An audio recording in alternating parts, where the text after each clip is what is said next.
Bad speakers. Bad speakers. Hello, and welcome back to Doomed. Solo playthroughs through Arkham Horror the card game with a focus on roleplay and storytelling. So this armrest here, I'll fix this background here in a second. This armrest here has to go down so that I can turn my chair so that it will fit under my desk so that the green screen behind me doesn't collapse in on me. So I always forget to remove it. Hello! Hello, everybody. Welcome to Doomed! I'm absolutely chuffed to have you all here. It's very odd to not have any sound playing. Mr. Speaker is terrible. It is what it is. I will try to fix this. You know what? I think we can just do it like this, actually. Pow. Easy peas, lemon squeeze! Hi, everybody! How the heck is everyone doing? It's so thrilling to see you all here. Blanky Cat, Alex, Flower, Graspy Loot, Mistrich, thank you very much for the subscription. And of course, Nomhair, no longer a special guest star. I mean, always a special guest star in our hearts, you know. I bet it'll be like the great Mr. Scott is right here with us. Please let me know, because I can no longer monitor it, please let me know if the music is, like, too loud or loud enough or whatever. Feel free to just shout that out in the chat if it is a problem. You don't have to just shout things at random, although that is how chat works. Alex, that is quite moving, and I would love to know more about it. I have not read a webcomic in a very long time, so I'm not sure if I can... Oh, good. Excellent. No, I'm here. Perfect. The critiquing is coming in already. This is fantastic. Loving Reaper. Oh, God, that's so sad. Oh, and I lost my coffee. It's all the way over there. Hello, Quarotas. Welcome to Doomed. Wonderful to have you with us. Solo playthroughs through Arkham Horror, the card game with a focus on roleplay and storytelling. Okay. There's a few things I need to address first, obviously. Yeah, well, I mean, artists be artisting, I guess, Mistrich, and that's, like, fantastic. Oh, God. It's, Alex, that is, man, like, it's very worthy, of course. It's a big part of my life, is animal welfare. But, like, fuck off. That's too much. Not you, just like the concept in general. I think it's important, and so people are doing the work to make that happen. But like, oof. I'm gonna say big oof. That's what I'm gonna say. Okay, here we go. All right, coffee first. Very important. Okay, team. As per, I think everyone in the chat already knows, but I'm gonna say this just for VODers in the future. The reason I'm so kind of chill about this is because we've been playing Arkham Horror the card game on this channel for a long time. That's right. In the Discord, I believe pinned in my channel, is a link to the Google Sheets where I've got outcomes and deck lists for all previous Doomed campaigns. Now I'm here, unfortunately, not necessarily because I've lost them, but they were kind of one. The Agnes and Akachi I didn't put there. I might have mentioned that it existed, but I certainly didn't link any deck lists, because that one was weird. I think it was just because it was early on in our thing. Yeah. Uh-oh. Well, what are you going to do with those channel points there, Alex? You can have me drink something. I have coffee. Wendy is we'll see still. Good. Yes, of course. Very important. For those folks who are watching, this however, on the VOD specifically, I guess, or if you are new in chat, hello and welcome. We've been playing digitally for a long time. It's a lot more conducive to streaming and playing with people across great distances. Flower. We don't say the T word anymore, okay? Trinket. Trinket is the T word. I am kidding, of course. But the reason that we're excited today is because for the first time ever, I will be streaming Arkham Horror the card games with actual cards. Look how big they are. This is a mini. This is just a joke. That one Forgotten Age run. So it's funny, Graspy Loot, because I do agree that it was great. I almost, and it probably because of playing with Daryl, because he was very powerful and a lot of fun. Like, I'd almost say Daryl and Diana, the double Ds. That scenario, those two scenarios are just disgusting. But like, I'd almost say those were like pretty peak too. Very fun. Yeah, it's true. And Nomhair does have that kind of power here. Guys, I have to finish my thought. Stop being so witty! Yes. Perfect. Mia, hello, welcome to Doomed. Wonderful to have you with us. This is, of course, Arkham Horror, the card game with a focus on roleplay, storytelling, PPs, and DDs. Oh my god. Yes, please, Alex. It's absolutely wonderful to have you with us. This is the first time that I will be playing with actual IRL cards. Not the first time for me personally. I would like to shout out friend of the stream, P. Sklardicus, who is the person who introduced me to Arkham Horror, the card game in the first place, who is a big part of the Netrunner community, and of course those were, at the time, both FFG properties. I think Netrunner as a competitive game and as a community is amazing, but I love the people I've met in the Arkham community abroad digitally. It's great, and one day I hope to attend Arkham in Flames, or the one that they do in Tabletop Scotland, or whatever, who knows. What cards it came out on TTS, but IRL is great. Yes. Good. We were promised a corset. You were, Nom here. You're right. My apologies. I should be getting that first. Here we go. Okay. Okay, here we go. A little tight around the waist. Okay, here we go. This is the core set of Arkham Horror, the card game, Chapter 2. Okay. All right. He's a meme lord, folks. He is. Okay, what else do I need to say about today? I think just a warning. I haven't played solo with real cards before, so... I don't know, Graspy Loot. Like, I guess I could go change. It just feels... No, well... next week. Next week. Graspy Loot, how's that? Once I know what I'm doing here. Raramaka. Sounds like how they would say it in Boston. Can we get an elaborate 2-hour tangent about your setup? Yes, Flower. It won't take 2 hours, because that is what I actually want to talk about. This is the other thing that I have to say. I imagine there's going to be some hemming and hawing and some figuring things out as I work with the actual stuff. But excitingly... Whoa! Obviously, I'm using a green screen. This is a bit silly. But I'm using the Chaos Bag that came with the core set.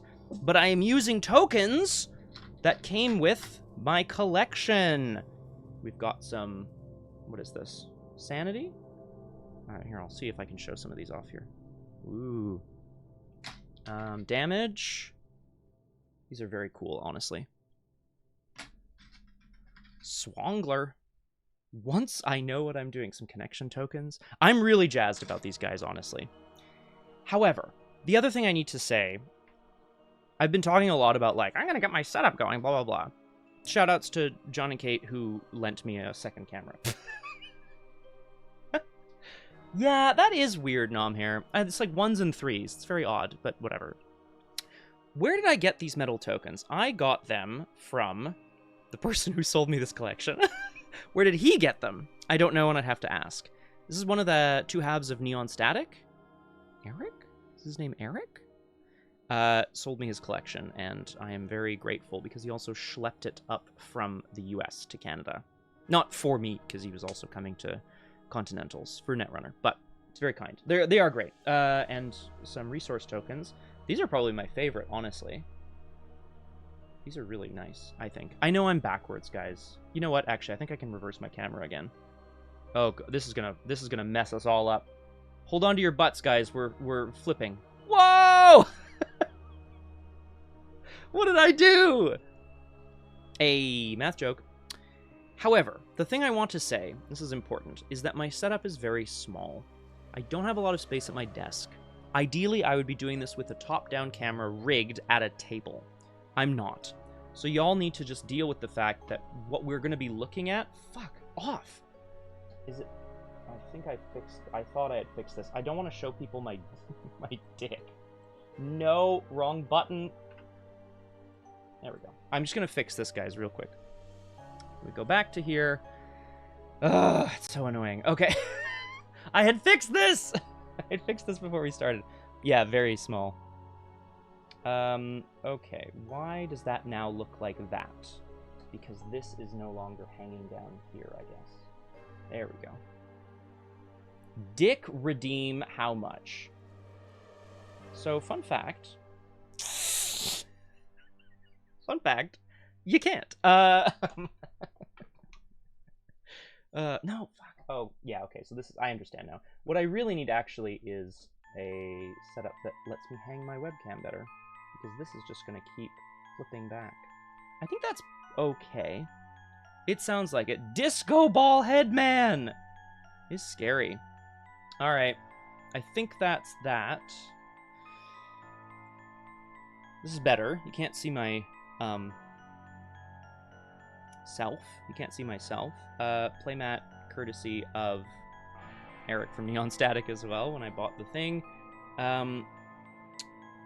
Is a good point, Graspy Loot. Who is this? And it's me, Alex. That's the real question. Okay. First of all, music still good, everybody? It seems lower than my voice. That's good. I could flip... Oh, no, I tried flipping the camera around. I think I'll just do this, though, for you guys, right? So y'all can see what I'm kind of seeing. And I'll play upside down, because that'll be fun. As always on Doomed, we're going to start with Scott's Tots. There, 5%.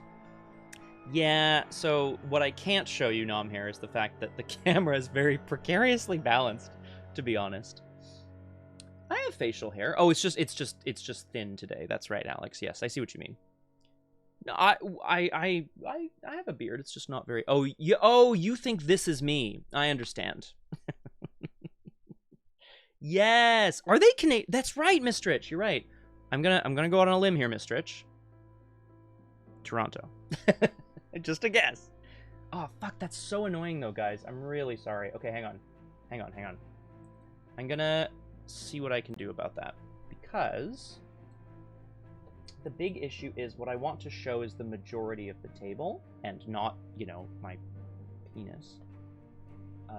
Sorry for saying penis so much. Oh, God, yeah. Okay, guys, get ready for a cat attack. Okay. I don't. And the big problem, of course, Nom here is, like, I could ask and probably get one. No. There. Okay. That's not bad, right? There's, like, barely any table space, though. This is the big issue. And it still is quite shaky, isn't it? Fuck off. Anyway. Whatever. If people can just deal... If people are able to deal with it, let me know. And if they're not, I'll just cancel stream. As always, we have to talk about why we are here. We are here to roleplay? Or have a focus on roleplay when we play Arkham Horror, the card game? Good question, Miss Stritch. It's the fact... I guess it's just the fact that the monitor isn't stable. Maybe it's because it's just when I touch the table. Which, of course, I'm going to be doing... It's actually the... I also think the house is probably a little unstable. Fun fact about this house, it doesn't have a foundation. Just has a bunch of fucking cinder blocks propping up parts of the house. I mean, it does have a foundation, obviously, below that, but it's just quite funny. It is pretty bad, though. Guys, if it gets unacceptable, please let me know, because I do find it to be a little, like, annoying, to be honest. Yeah, exactly, Nom here. God damn it, that's annoying. If I could, like, zoom out and have it be... I'm literally just moving my body. I'm moving the chair. Oh. It's so funny, because I did all of this streaming, like, setup before we started, and then I did not look at this part of it. Hopefully it's okay, folks. I don't think so, Nom here, although good question. Let's go to my camera settings and make sure. Ooh, the call. I like that. Noise reduction. What does that do? Nothing. Yeah, that's air. There you go, Flower. That's what we're talking about. I could zoom in, but that's not going to help anybody. All right, whatever. As always, of course, thank you for the recommendation, Graspy Loot. Maybe they live here. They don't. Nobody lives here. As always, we need to start by looking at our investigator, figuring out who she is, what her theme is, what she's doing here. We will do our drawing of the weaknesses, as is tradition. And then we'll dive into scenario 1 of... Ow. Sorry for punching the microphone. There we are. Is that still reversed somehow? Fuck off. I thought I... Oh, I didn't unreverse my camera in this.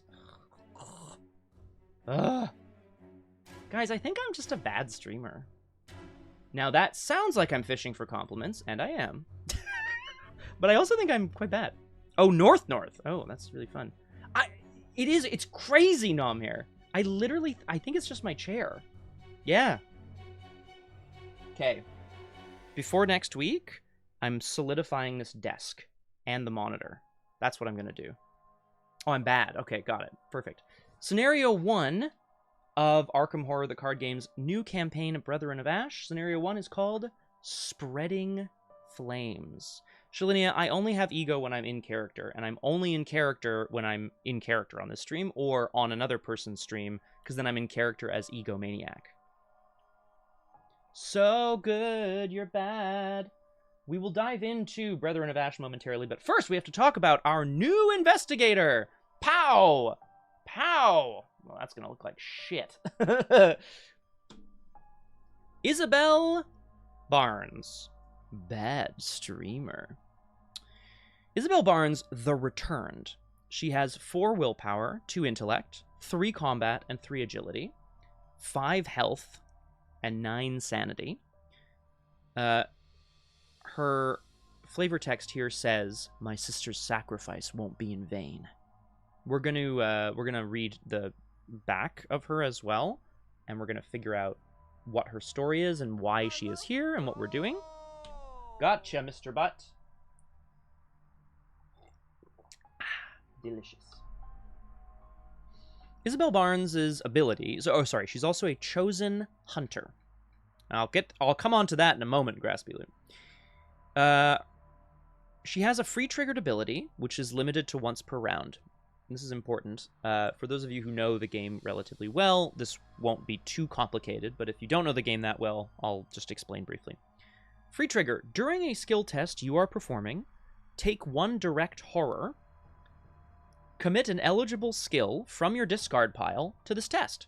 After this test resolves, shuffle that card into your deck. Exactly, Mr. Butt. It's a good question. Well, Mistress, me too, to be honest, but also we're not unhappy to have a 4 in willpower. we're not mad about it. So, just try that briefly.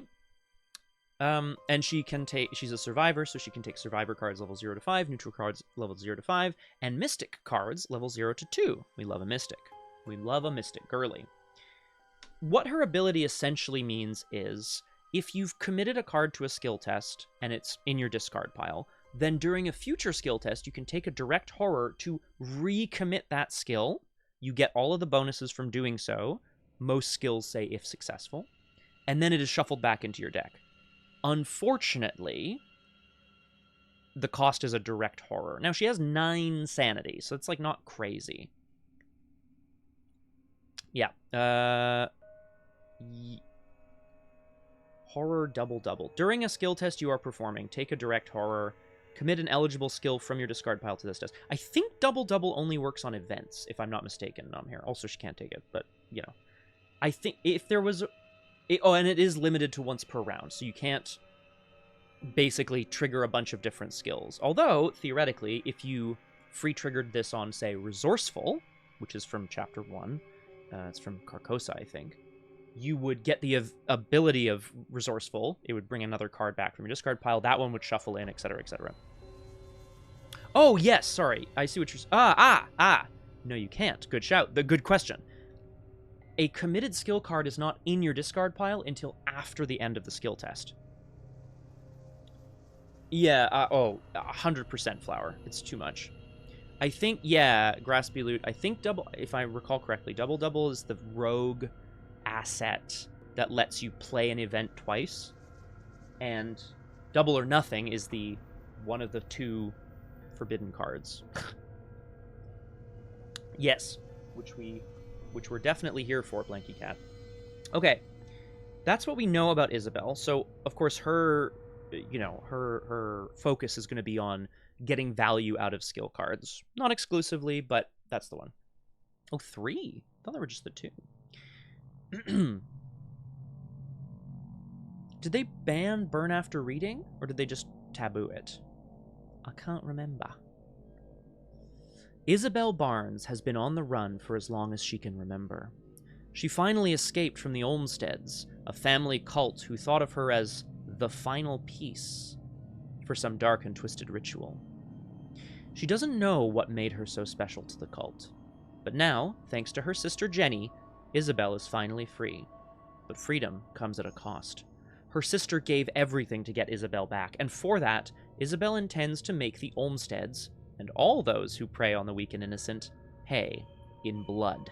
Armed with her lost sister's twin 45s, Isabelle can finally turn to face her pursuers head on. I thought a double-double was a burger. I think it's a coffee, Shalinia.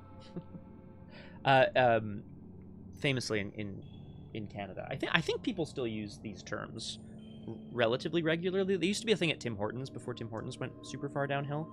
But a double-double would be 2 cream, 2 sugar, and a regular, I think, is 1 milk, 1 sugar. Which is very particular, but whatever, it's fine. Ah, yes, the old Canadian special. Okay. The lore of Doomed is that Jenny Barnes has been searching for her sister for years. I mean, that's the lore of Arkham Horror. On Doomed, we had Jenny accompany Dexter and an expedition all the way to Antarctica, where I presume the Olmsteads took her to sacrifice her. She gave everything, including her brain, to some aliens to free Isabelle Barnes, and now Isabelle's out for blood. Yeah, rip indeed. The Necronomicon. Thank you, Blanky Cat.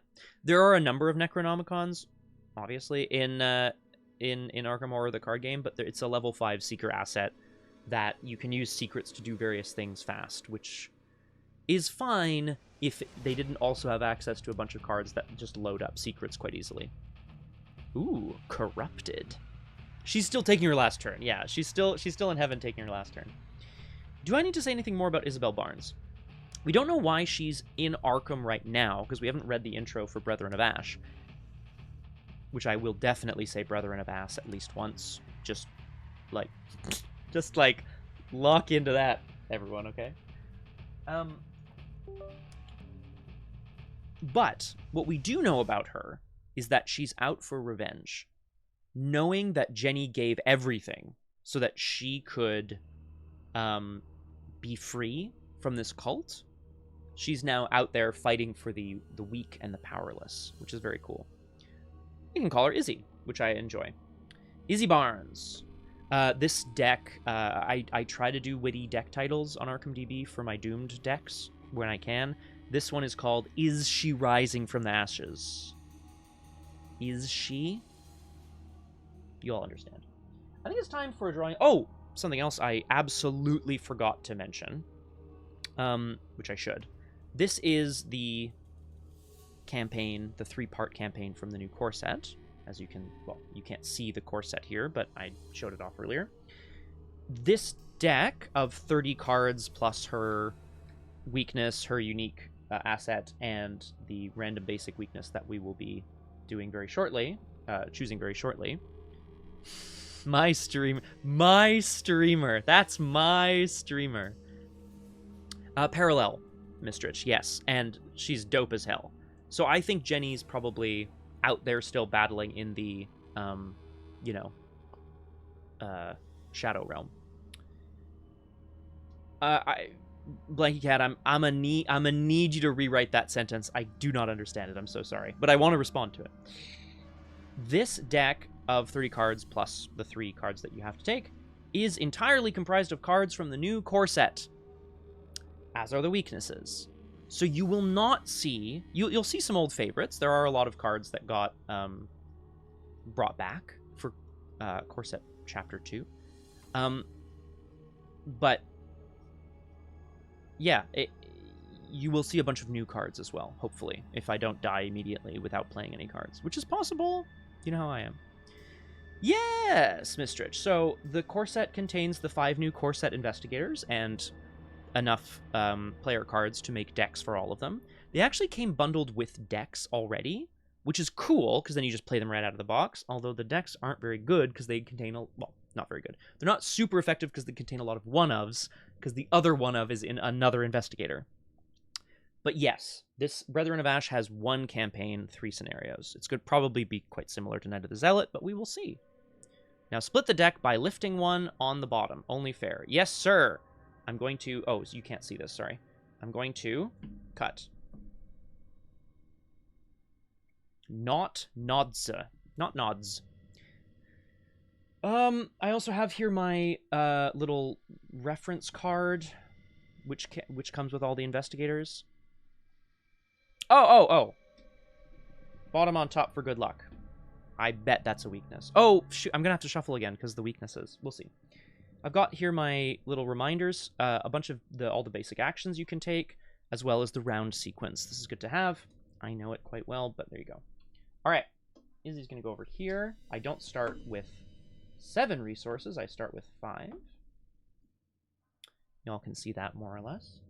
And now, the most important part of any Arkham Horror campaign, we have a sense of who Izzy is, and she's driven by a sense of justice. Ew, Mr. Butt, I like it. Man, that is a shaky-ass cam. Ah, yes. Thank you, Blanky Cat. I just did not understand what you... Now I see what you were attempting to write before. I agree. I'm so here for cards like, you know, Try and Try Again that uses 3 tries or whatever. I like the idea of like a resource economy based around secrets or whatever. But then, yeah, as soon as you have a card that's really busted and then also has something on it that you can add to, it's like... Enraptured level 2, 3 secrets. You know, it's crazy. Audio G, hello! Welcome to Doomed. Wonderful to have you with us. We are just about to get into the drawing of the weaknesses. So I've taken 1 of each copy of the basic weaknesses from the core set, of which there are 8 different ones. Some of them are doubled, but I only took 1 of each. I don't think it would fix it. I think it would make it better. If you could only use, like... Yeah, well, that too, I suppose, actually, yeah. Playing it once, using all the secrets on it, using it again. I mean, but that's the problem with the Onyx locket as well. What's that called? Pendant of the Queen. It's too good. It's so good. All right. What else do I have to say? Yeah, we know that Izzy is chasing down leads to bring the Olmsteads to justice, to try to be avenged for her sister, and I imagine this campaign is going to give us something else as well. All right, here we go. I'm drawing 3 weaknesses, and I'm choosing 1 for Izzy. Wounded, Amnesia, Pursued. I can... Thank you, Shalinia. It's Olmstead, I think, nom here. So it should be an electrician pun, but it's almost there.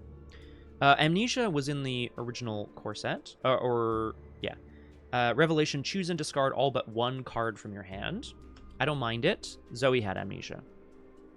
Wounded is new. Put Wounded into play in your threat area. The first time you move each turn, take a damage. Miss 5 health is not happy about that. And Pursued is a terror treachery. I don't know if y'all can see the art on this. That's shit. That's... I mean, it's not going to autofocus, but sorry about that. But there's like a horrible beastie behind this lady who's just chilling on the bench. Put Pursued into play in your threat area. After an enemy enters your location, take a horror. Double action, discard Pursued.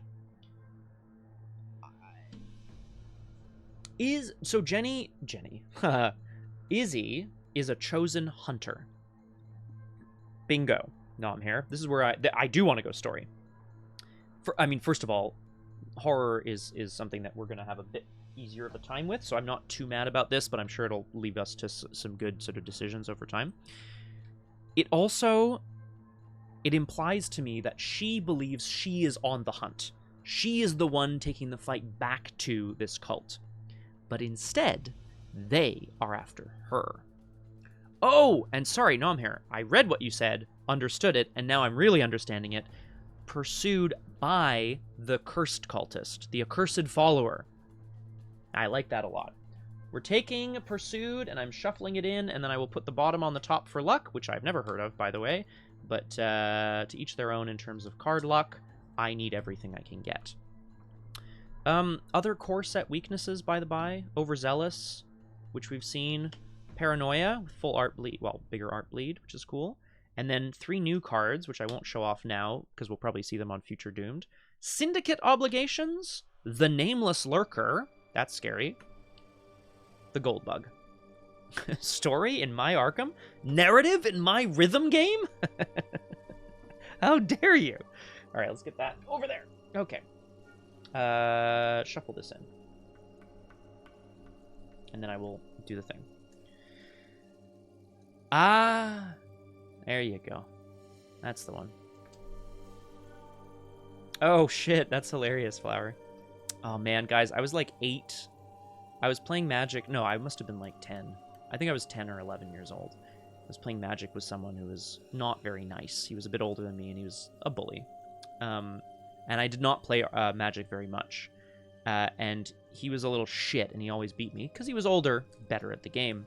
So I absolutely tried to cheat by stacking my deck. And he immediately cottoned on to the fact that I wasn't shuffling properly, and forced a cut. And let me tell you, that was a disaster. It was not John. And yes, I understand this means that I was cheating back in the day, or attempting to. I was very young, and I don't think it's a good thing to do. All right. Before we read our intro, we will draw our opening hand. This is a journalog, correct. As a reminder, I also have here, ooh, a chaos bag. Ah, shit, right. Okay, cut and then bottom to top. So the card that was in the middle is now on top. Is it a weakness? Probably. My chaos bag is set for standard. A Scott Liliquy! Oh, I like that, Mistrich. Yeah, yeah! Ugh. Flower, that's the one thing I truly, desperately love about the Netrunner community. Not a lot of sore losers, not a lot of bad winners. Honestly, legitimately, a lot of people with great attitudes. Right away, Mr. Butt. There's just water in here, I promise. I have a legitimate question. Because I've said this before on stream a number of times, but people keep bringing it up. Do you guys, are you offended by my little bird sips? Because I only sip a little bit at a time? Or do you need me to have like 4 liters of liquid here so that I have to use the washroom multiple times during stream? Like, legitimately. Okay, you're offended. Okay, that's one for offended. Anyone in the non-offended camp? Okay, 2 for offended. Why? What a weird thing to say. Okay, 1 for the non-offended camp. A human? What do you mean a human sip? I only have so much liquid in this. I don't understand what you want me to do, Mr. Butt. Have multiple glasses of liquid. Okay, all right, we have 1 abstention. We have 1 abstention from Eritrea. Oh, God. First turn win. Oh, good, Mistrich. I like that. I like a gulp, but bird sip is funny. Very good, guys. Can someone explain to me why this is so shaky? I can't. Alright, well, whatever. I mean, both. Both, not here, yeah. Okay. Let's draw our opening hand, right? I'm just asking myself again, Mistrich. I think it's just the wooden floors out here. This man knows his movies. All right. Oh, fuck, I shuffled again. Shit. Sorry, guys. Cut. Bottom to top. It's done. Here we go. Drawing cards. Cosmic Flame. Second Sight. Will of the Cosmos. Jim Culver. Ward of Protection. 5 Mystic cards. Straight up and down. I like it. We're starting at a single location, so Will of the Cosmos doesn't do anything for me. I like Jim, I like Second Sight, and I like Cosmic Flame, but I need money. I'm not going to be able to play all of this. I like Ward of Protection, but I think we mulligan 2. Dutch angle play. Yay! Surprise, motherfuckers! Jim Culver, the Haunted Musician. Allow me to read. Well, here, actually. Can you all see that, more or less? Oof. He's an ally and a performer. You get +1 willpower. Reaction, after you take damage and or horror, exhaust Jim Culver, draw a card. And then it says, you see these folks too? You never really get used to them. Yeah, exactly, Graspy Loot. Yeah, correct, that's correct. I mean, he has a different subtitle, but it is cards by name. Also, Chapter 2, guys, it's meant to be separate, right? Come on, let's be real. But yes, technically, I would assume you can't have Jim as an ally if someone is playing Jim. We keep Jim for sure. We keep Second Sight for sure, because I can't investigate otherwise. Cosmic Flame is good, but I don't think I'm going to have the money for both these, so actually I'll mulligan 3. The other Will of the Cosmos, hilarious, who shuffled this deck. Meat Cleaver, the other Jim Culver. Absolute bullshit. Absolute bullshit.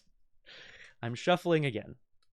Oh, what a shit hand. I'm playing, like, somewhat open because obviously you guys are there, and if this were a podcast, I would be explaining what's in my hand as well. All right. Now we have to explain where are we, and why is Jim here? You! You, Mr. Butt! I like it. Don't let anyone tell you that I don't like it. All right.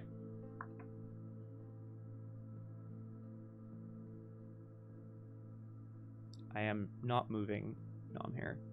And it's still a little shaky. Now I'm just going to move my, like, feet. And chair. Yeah. There you go. Yep. Just moving in my chair. Unbelievable. Stop. This is not a rule book. It is a campaign guide. Okay, well, I have my rule book over there if I need it. A glorious rebirth. Two Jimmies in hand is worth one in the bush, if you know what I mean. That one was for you, Mr. Butt. Yeah, Blanky Cat, I'm not happy about it, but whatever. If I kill one, I'll... Arkham has always been a little strange. Ugh. Yeah. Thanks, Nom here. I appreciate the testing, honestly, guys. I'll try to stuff stuff under the legs of my little desk, I suppose, and we'll see. Arkham has always been a little strange. It seems like every time you read the news, there's a fresh report of some gruesome murder or sudden disappearance. A battered corpse in the waterfront district. A missing police officer in French Hill. A bloody sigil drawn in the alley behind Velma's diner. The city has its share of crackpots and conspiracy theorists, sure, but even the most level-headed observer can't ignore the facts. There's something wrong with this city. However, most folks in Arkham don't like to dwell on the bad. In the wake of the flood 6 months ago... Quick tangent here. Canonically, Chapter 2 is set after the drowned city. So there was a big flood, and Cthulhu was there, but nobody remembers Cthulhu because of how Eldritch Gods work or whatever. He, like, mind-wiped them or some shit. If we recall correctly, the drowned city featured our good friend Marion Tavares, who got very unlucky in Scenario 1, and almost made her task and didn't, and it was very sad. But she did manage to smack Cthulhu upside the head multiple times and throw dynamite and stuff. Which happened around 6 months ago. I don't have a date here yet, but we might find one. It's probably 1926 or something. In the wake of the flood 6 months ago, the city is building itself back stronger than ever, with new money pouring in from investors. They say everything's on the up and up, and it sure looks like it. But you know there's always something more to the story. That's right, of course, Isabelle Barnes would know there's something more to the story. Her sister has tons of experience with the unexplainable, as does she.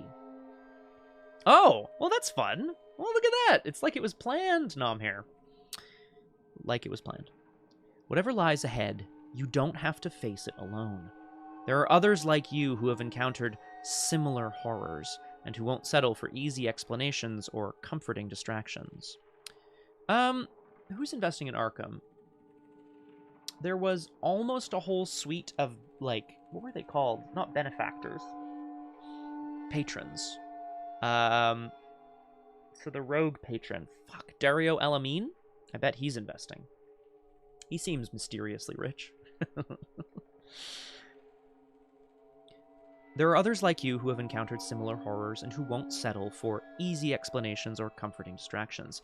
They too know there is something to this city's ancient curses and witch legends. Will you stand with them against the evils that lurk beyond mortal understanding? Or will you succumb, as so many have, to the terrors of the mythos? Brethren of Ash is a campaign for Arkham Horror the card game, 1 to 4 players. Okay, cool. Dario, Blanky Cat, I'm such a Dario apologist. Oh man. I think I took him in the first IRL deck I ever played, which is probably why I like him so much. Big fan. Mr. Butt, saludos. Thank you for being here. Succumb. Succumb. Suck thumb. What's happening? Scenario 1. Spreading flames. I don't like the sounds of that. Strange things are afoot in the city of Arkham. Didn't you just say that? Yeah. A recent spate of fires and grisly accidents have the entire city on edge. While the Arkham Advertiser has offered a few flimsy explanations, you and your associates, Jim Culver the musician, who can see ghosts, are not so sure. Robed thumbs. Robed figures have been sighted near these odd happenings, and your mutual friend is convinced they are to blame. You agree to meet at your friend's dormitory at Miskatonic University to try and get to the bottom of things. However, when you arrive, your friend's room is empty, and the dormitories are strangely quiet. This feels to me like the beginning of Night of the Zealot, of course, where you start in your own study, but also the beginning of the Dungeon Legacy, where one of the first 2 scenarios, at your own choice, is extracurricular activities, where you start at Miskatonic University. So, what do we know so far? We know that Isabelle Barnes is attempting to track down and eliminate. I think we'll just keep this art on the screen for as much as we can. We know that Isabelle Barnes is attempting to track down and eliminate the Olmstead family. They were the cult that had kept her. I'm assuming it's like a Resident Evil 7 situation. She's out and she's free and she's hunting them down. I agree. This is some Diablo shit right here, Mr. Big fan. Now, so she's teamed up with a couple of people from Arkham, including maybe Amanda Sharp, the student at Miskatonic, maybe? I'm not sure. Who said, okay, look, like, all of these fires, they've got, gang or cult activity all over them. They seem to be setting fires for some sort of arcane reason. Come to my dorm room, we'll figure it out together. But when Izzy arrives, there's nobody there.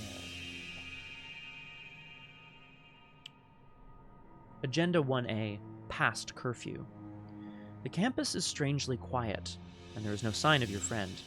Hooded figures cross the quad as nervous students scurry under painfully bright street lamps.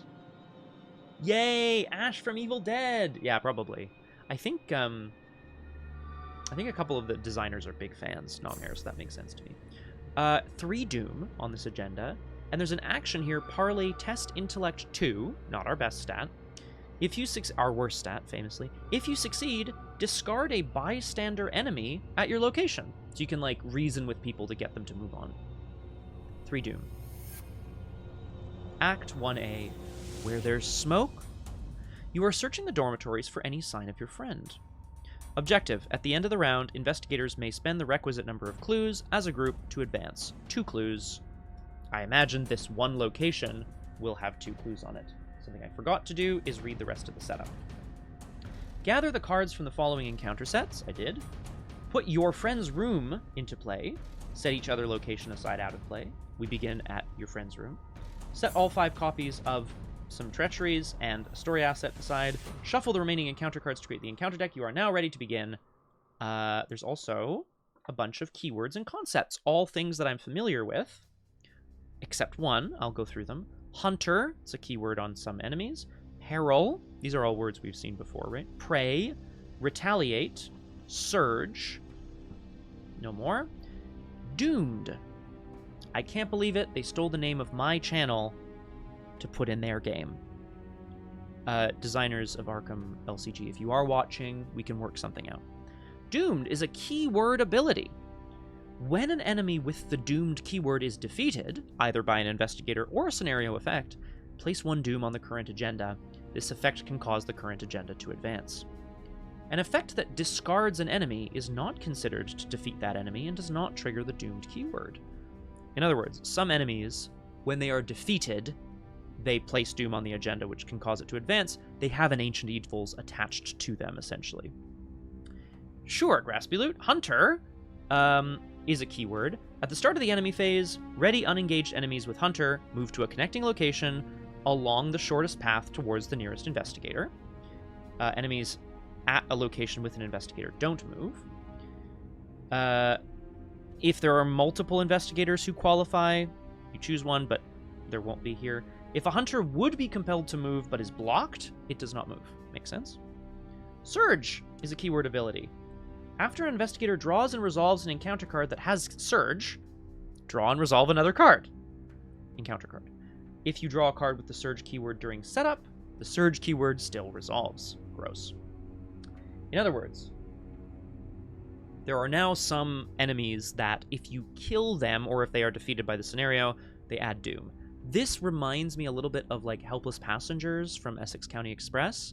They dealt you horror if you let them get defeated, I believe. But this is a similar kind of effect, right? All right, let's make sure that the music is okay. We have our opening hand. There's 2 more things to do. We're looking for our friend, Amanda Sharp, here at her room in the dormitory. We also have, of course, the scenario card. 2 cultists in the bag. 2 skulls in the bag. Minus X. X is the current act number, so currently 1. Tablets are -1. Reveal another token. If you fail, take a damage. Yuck. Elder Thing, of which there is also 1. -3. If you fail by 2 or more, draw the topmost copy of Fire in the encounter discard pile if possible.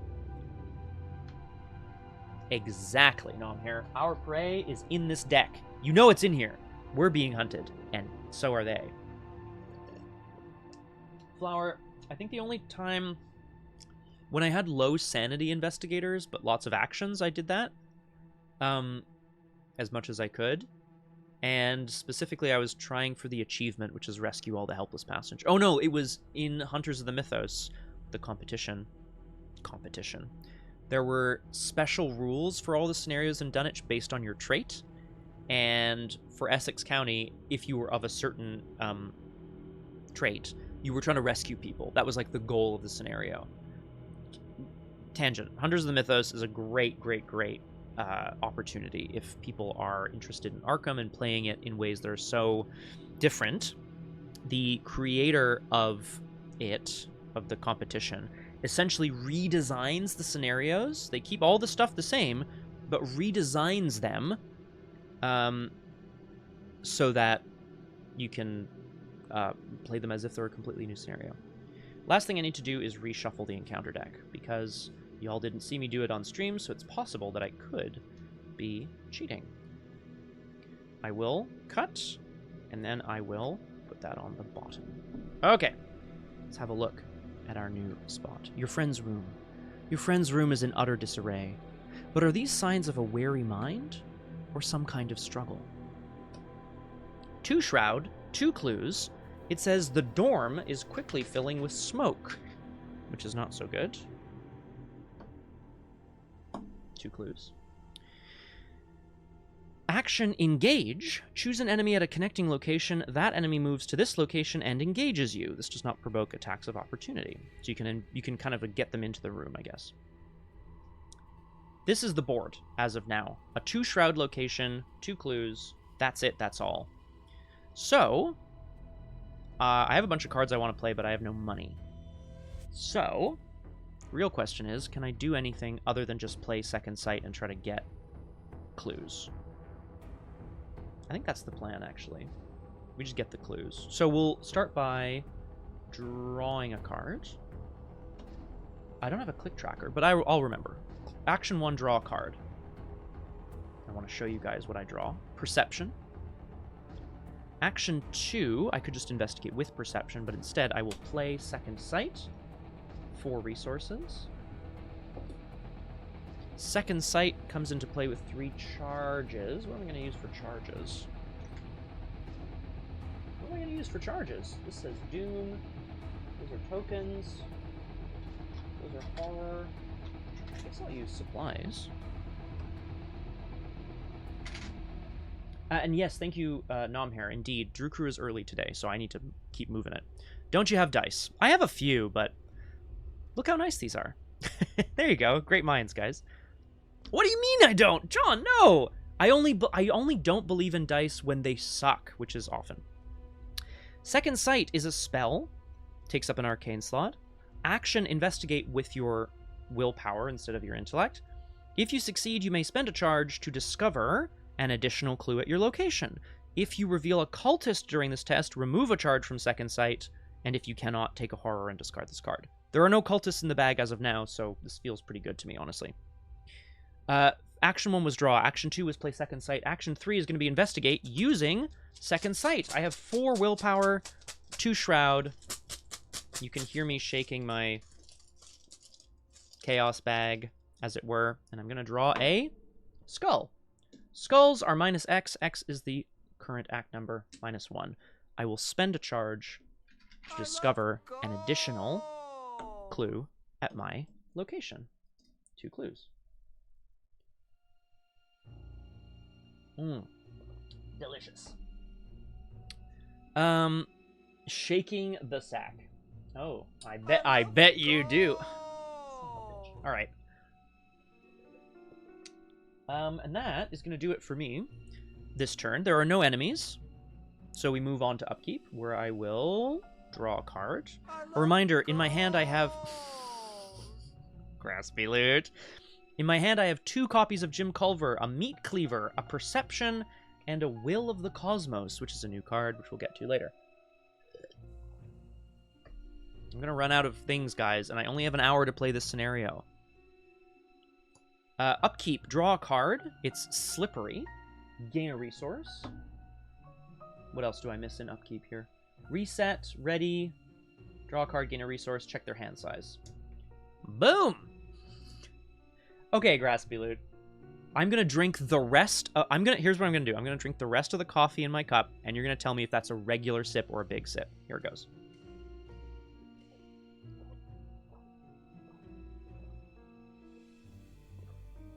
Blech.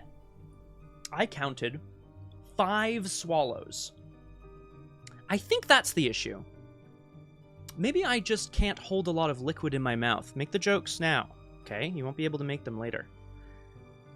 If I have to swallow, that's a sip. I don't understand you guys. You're so weird. Okay. It's the end of the round, which means at the end of the round, I can spend the clues as a group to advance. So I will. Trying not to think so. No comment, Mr. Butt. Let's advance. Act 1B, there's fire. You find your friend's satchel scorched with a stylized emblem of an open palm. Wherever your friend is, you imagine they didn't go willingly.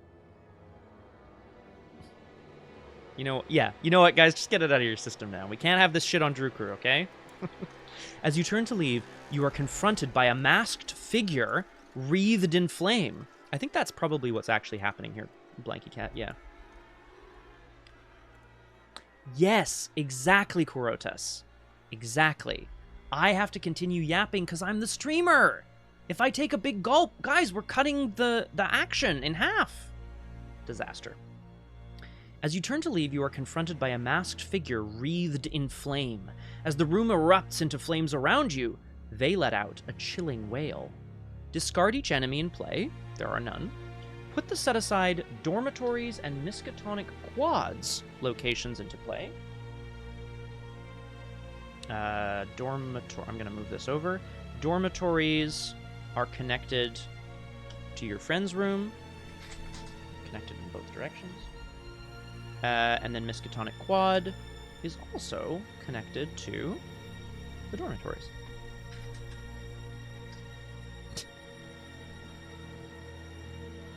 Why not make it worth it? Incredible, guys. Spawn the set-aside Servant of the Flame enemy at the dormitories. That's here, which means they're going to be engaged with me. No, at the dormitories, sorry. Servant of the Flame is a... oh, God. 4 combat, 5 health, 4 evade, or agility. Humanoid elite enemy with Hunter. Preys on the lowest agility. Retaliate. 2 combat. Or 2 combat. 2 damage, 2 horror. That is... okay, so on the back of the first agenda flip, we've got a big old scary boy. Attach 1 set-aside copy of Fire to your friend's room. Place each other set-aside copy of Fire in the encounter discard pile. That's a scary dude. Yeah, is it too much, Graspy Loot? It feels like appropriate. Attach 1 copy of Fire. Put the rest in the encounter discard pile. Put those over there. I flipped the act. Nom here. I got 2 clues, and I advanced the act at the end of the round. Maybe I should have waited until I had a bit more shit in my hand, but what are you going to do? Fire is a treachery. It has a revelation ability, but the act told me to attach it to your friend's room. I'll explain what's going on here in a second, right? Forced. When the investigation phase ends, each non-elite card with health at this location takes 1 direct damage. Action Agility 3, Action Test Agility 3. If you succeed, discard Fire. Well, that's pretty bad. So, Isabelle Barnes is here at Miskatonic University to meet one of her associates. Presumably someone like Amanda Sharp, then? Yeah, exactly. Totally different. Yeah, exactly. I didn't choose to burn my house down. This guy, this fucking motherfucker is setting this place on fire. Basically, she went in, looked around, Amanda's not there. She went, that's strange, I wonder where... And then she hears something behind her, turns around. There is what I can only describe as an Elden Ring enemy, wielding a massive... What are those curved swords called, guys? Who's good at Egyptian stuff? So, you know, I don't know. Yeah, it's like... It's even more curvy, though. Khopesh, yeah, that's the one. A massive, flaming Khopesh, and just by looking at the room, it ignites. So this is scary. Let's read Act 2. Act 2A, Escape the Dorms. A burning apparition stands between you and the exit. You must escape the dormitories. Objective, if each undefeated investigator is at Miskatonic Quad, advance. Hint. Sometimes it's better to run than to fight. Let's not forget, this first scenario is meant to be like an introduction to Arkham Horror, the card game, for people who haven't played before. So you start at one location where there's some clues, but it's not too hard, and you kind of just like set up and you get clues and whatever. Now, they're putting a massive enemy, not massive, just a big enemy next to you. They've set the room on fire, and they're telling you to get out. And they're also saying, hint, he's a beefer. If I can get... He does have victory too. That's a good point. If I can get a weapon out at some point, then maybe I can kill him. We don't know. Okay. That's the end of the round. Oh god. Isabelle Barnes stumbles backwards into her friend's room and screams as flames erupt all around her. We go to Mythos, where we will place 1 Doom on the agenda. Is that a Doom? That is. Yeah, well, I mean, we'll see how that goes. Flower. Place a Doom on the agenda, check the threshold. It's 1 out of 3, so it's fine. Draw an encounter card. Noxious Smoke. Where there's smoke, there's almost definitely fire. Hey, that's what the act just said. Revelation. Test willpower or agility 3. Take a damage for each point you fail by. Should have taken some resources and played Jim. That's for sure. All right. I'm testing willpower for sure. I'm going to commit a copy of Jim to this test because I don't need both copies of Jim. So that takes me up to 5 to 3. Unless you have, I'm out of here, nom here. -1. Success. Okay, so as the flames erupt all around Isabelle, smoke fills the room and sort of enters her lungs unbidden. She coughs, so she drops to the floor and tries to... Well, there's going to be a lot of sack shaking here, Mr. Butt. Don't you worry. So, we are ready to do what exactly? I mean, realistically, we have to get out of here because of the fire. We have to evade the enemy. He's got Hunter, and he does 2 damage and 2 horror, which I don't want to deal with. Your friend's room says engage, choose an enemy at a connecting location. It moves to your location. It doesn't provoke attacks of opportunity. So I could grab him, and then he would be engaged with me, and then I could try to evade him. I only have 3 agility, which is, like, not great, and I only have 1 agility icon in hand. But I could attempt the test, then it would be in my discard pile, and then I could take a horror to take it out of here. I could also attempt to put out the fire, which is an agility 3 test. Feels like, I'm wondering if we just run, does the Servant of Flame disappear or not? I'll have enough resources next turn to put down a Meat Cleaver, which is fighting with combat. Yeah, and I can take horror to deal additional damage, which, like, I'd still be 4 on 4. It's not ideal. I think we can all agree I don't want to be in a room with fire. If I have to be, if I'm in the dormitories, I can try to evade him. It's not great, eh? He is a hunter, Blanky Cat, it's true. And what I'm kind of concerned about... I wonder, can I adjust my focal length of this camera? I'm realizing now. I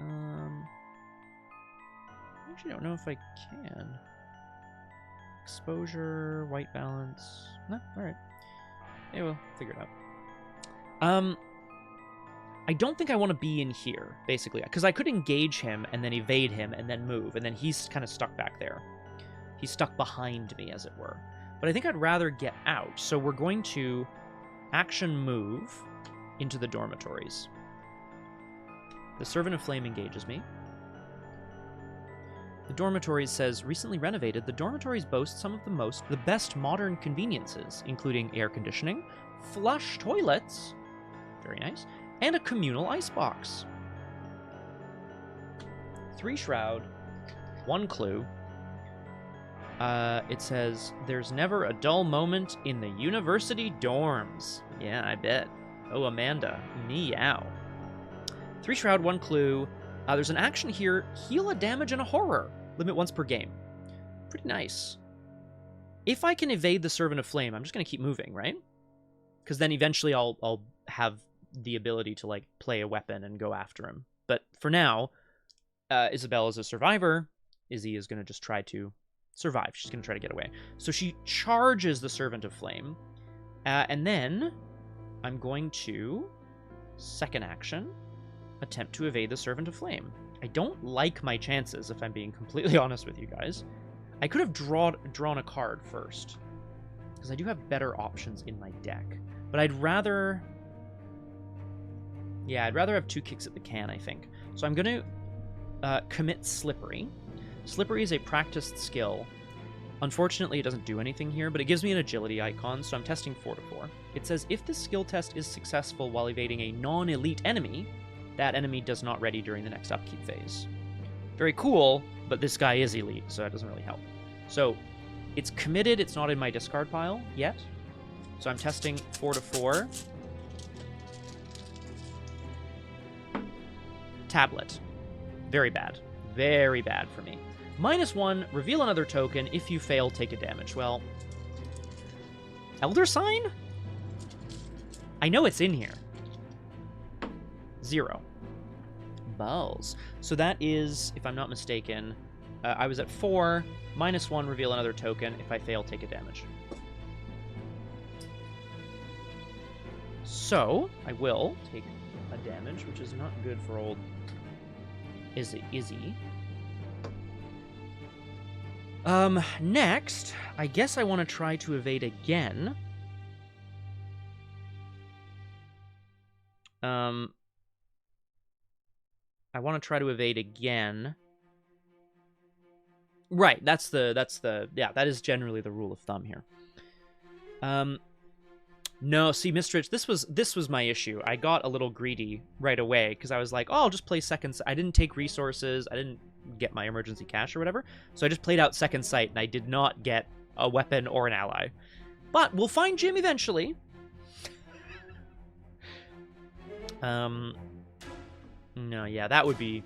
So, obviously, you know, this is a misplay, right? This is how we learn. Last action, we're going to attempt to evade. He has retaliate, so I'm not going to try to fight him. We're just going to attempt to evade again. And I'm not going to use Slippery from the discard pile because I'm hoping to draw more agility icons next round. Skull, -2 now, the current act number. Fail. In the enemy phase, oh, sorry, I take a damage, yeah. In the enemy phase, the Servant of Flame attacks. I take 2 damage and 2 horror. This is what we like to call a full reset, I think, guys. Because I'm already at... I have 2 health left. Which is a disaster. Yeah. Yeah, well... It's very embarrassing that I've been playing for so long, and I was like... Because, I mean, in the core set, there aren't a lot of resource options, right? So I didn't draw an emergency cash, so I was like, bah, what do you want me to do? Play Jim and then sit around clicking for credits? Turns out, sometimes that is the game. Okay. Hello, Nerdy! Welcome to Doomed. Wonderful to have you with us.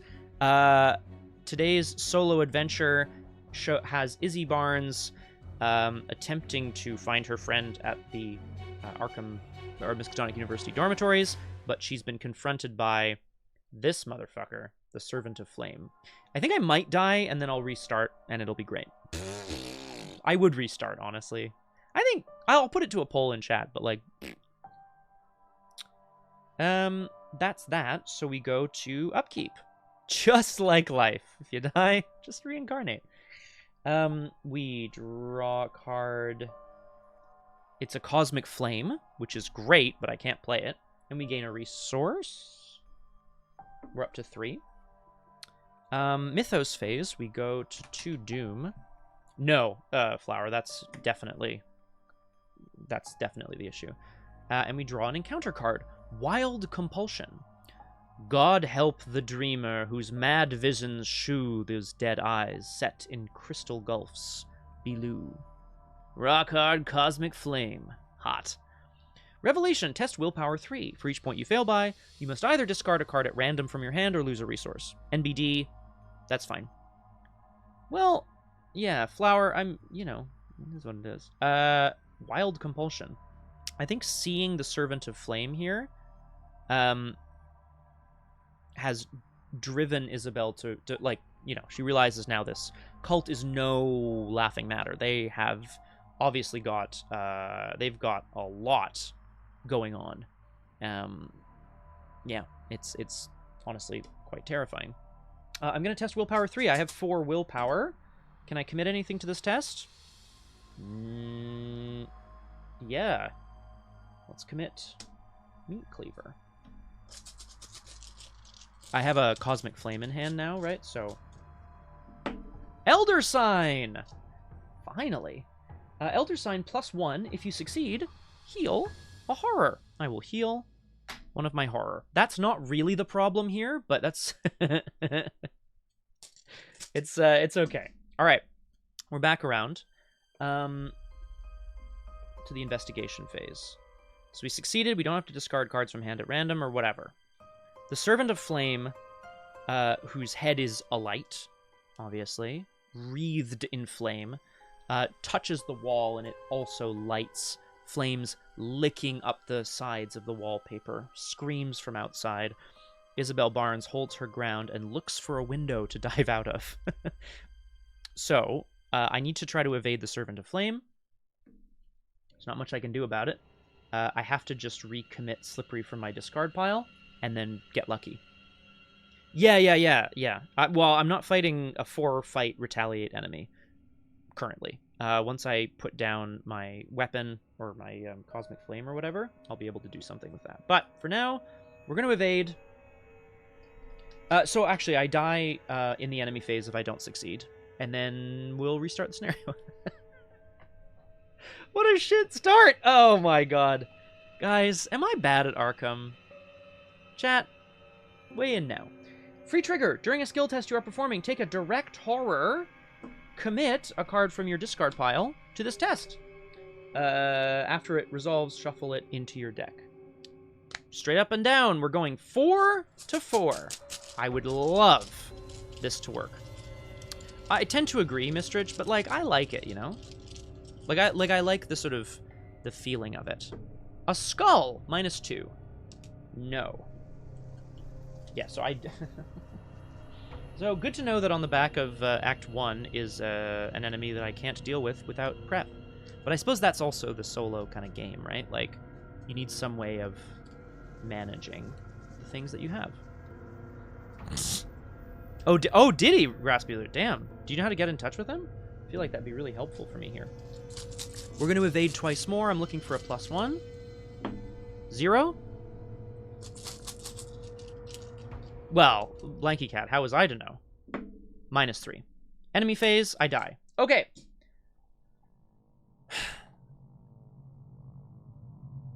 Normally, on Doomed, the point is kind of to move through the story, right? I'm not particularly happy about how that went, obviously. Not, like, yes, because I misplayed it. Because I didn't know. But also, I think just because, like, I didn't know what was going to happen. But also, I don't know if the luck was that bad, per se. I just don't have a solution without having an enemy prep. Yeah, there you go. Yeah, great, good campaign, everybody. See you next time on... No, I'm just kidding. Har, har, har, har. Yeah. Yeah, you know what, Kurotas? I agree. Well, so, yeah. Obviously, in hand, I have Jim Culver, and I drew into a Cosmic Flame. Yeah. We do have Drew Crew quite soon. Well, it's in about an hour and 3/4, so I have time to reset the scenario, which I will do. Because we're gonna go again, guys. How embarrassing. Oh, boy. Do I have anything else to say? Yeah, I think this is a good learning opportunity, even if you know the game well. Don't get cocky. 3 in a stat without appropriate skill boosts is not enough time. Or is not enough to do a good job and survive. Leave that there. Put that back. Oh, I don't have to flip that over, do I? Just have to put the clues back. I set the fires aside out of play. Well, yeah, so I'll say this, Mistrich. You are, of course, correct. I think in this first scenario, 1 or 2 up is pretty good based on the bag. 3 is probably good enough. 4 is the worst token that there is, but there's the tablet rolls. But I will say, I think quite famously am someone who commits to every test that I take. But if you don't have the cards in hand to commit, what are you supposed to do, right? Well, it's in the campaign, right? It's just in the thing. Yeah, Flower, why did you do that? Standard! Yeah, alright, well, we'll go again. I also have to go get more water, or else Mr. Butt will be mad at me. So, we will reset to 5 resources, no damage, no horror. And we'll reshuffle all of this. There's no Doom, and the Servant of Flame, of course, is not here yet. But now we know that he's coming. I don't know, Mistrich. I think Knight on the Zealot had a -4 in the bag as well. I think so. But just the one, though, right? Yeah. The thing is, Flower, I have to go get more water because I tried to make a point to the chat earlier about drinking the drink that I had here, and it's not that they didn't take the bait. I guess perhaps they just didn't understand. Let's keep that guy away. Just making sure do I have a bunch of tokens in here?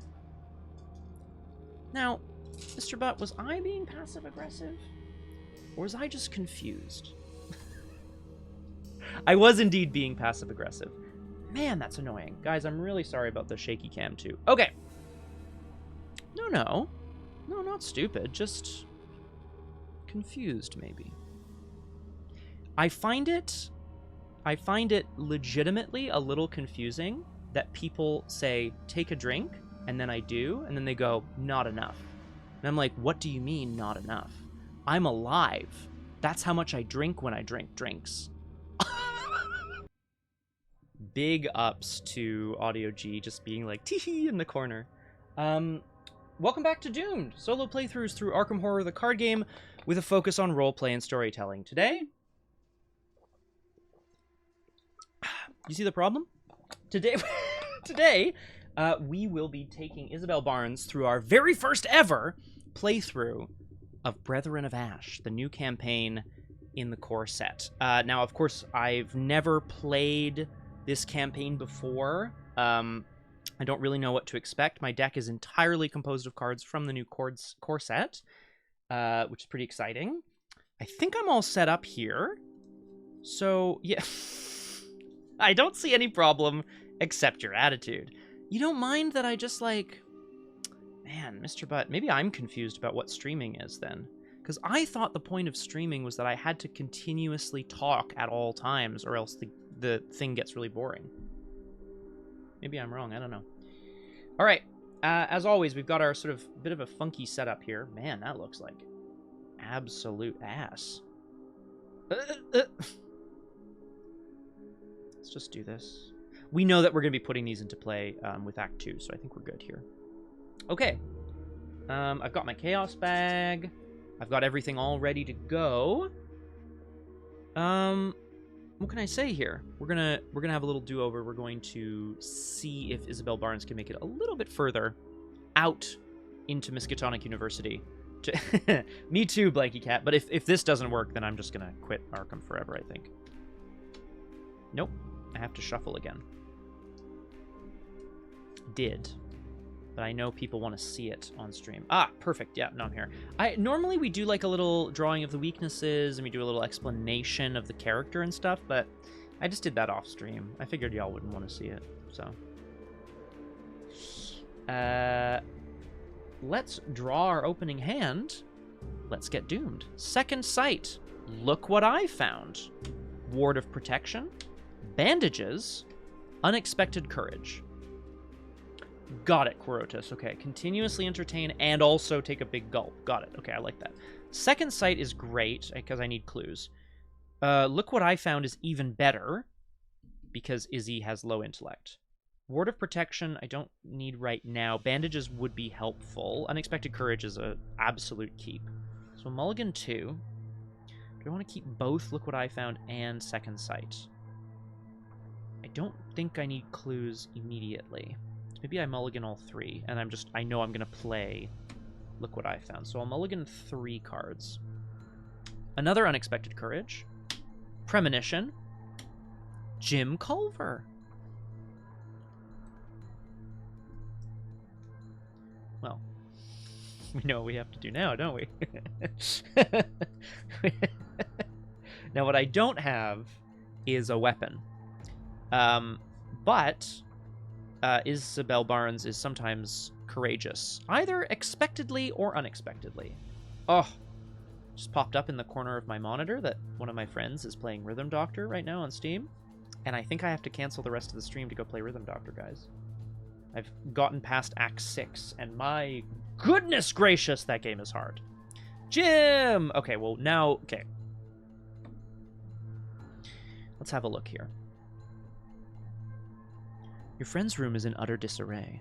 But are these signs of a weary mind or some kind of struggle? The dorm is quickly filling with smoke. 2 clues, 2 shroud.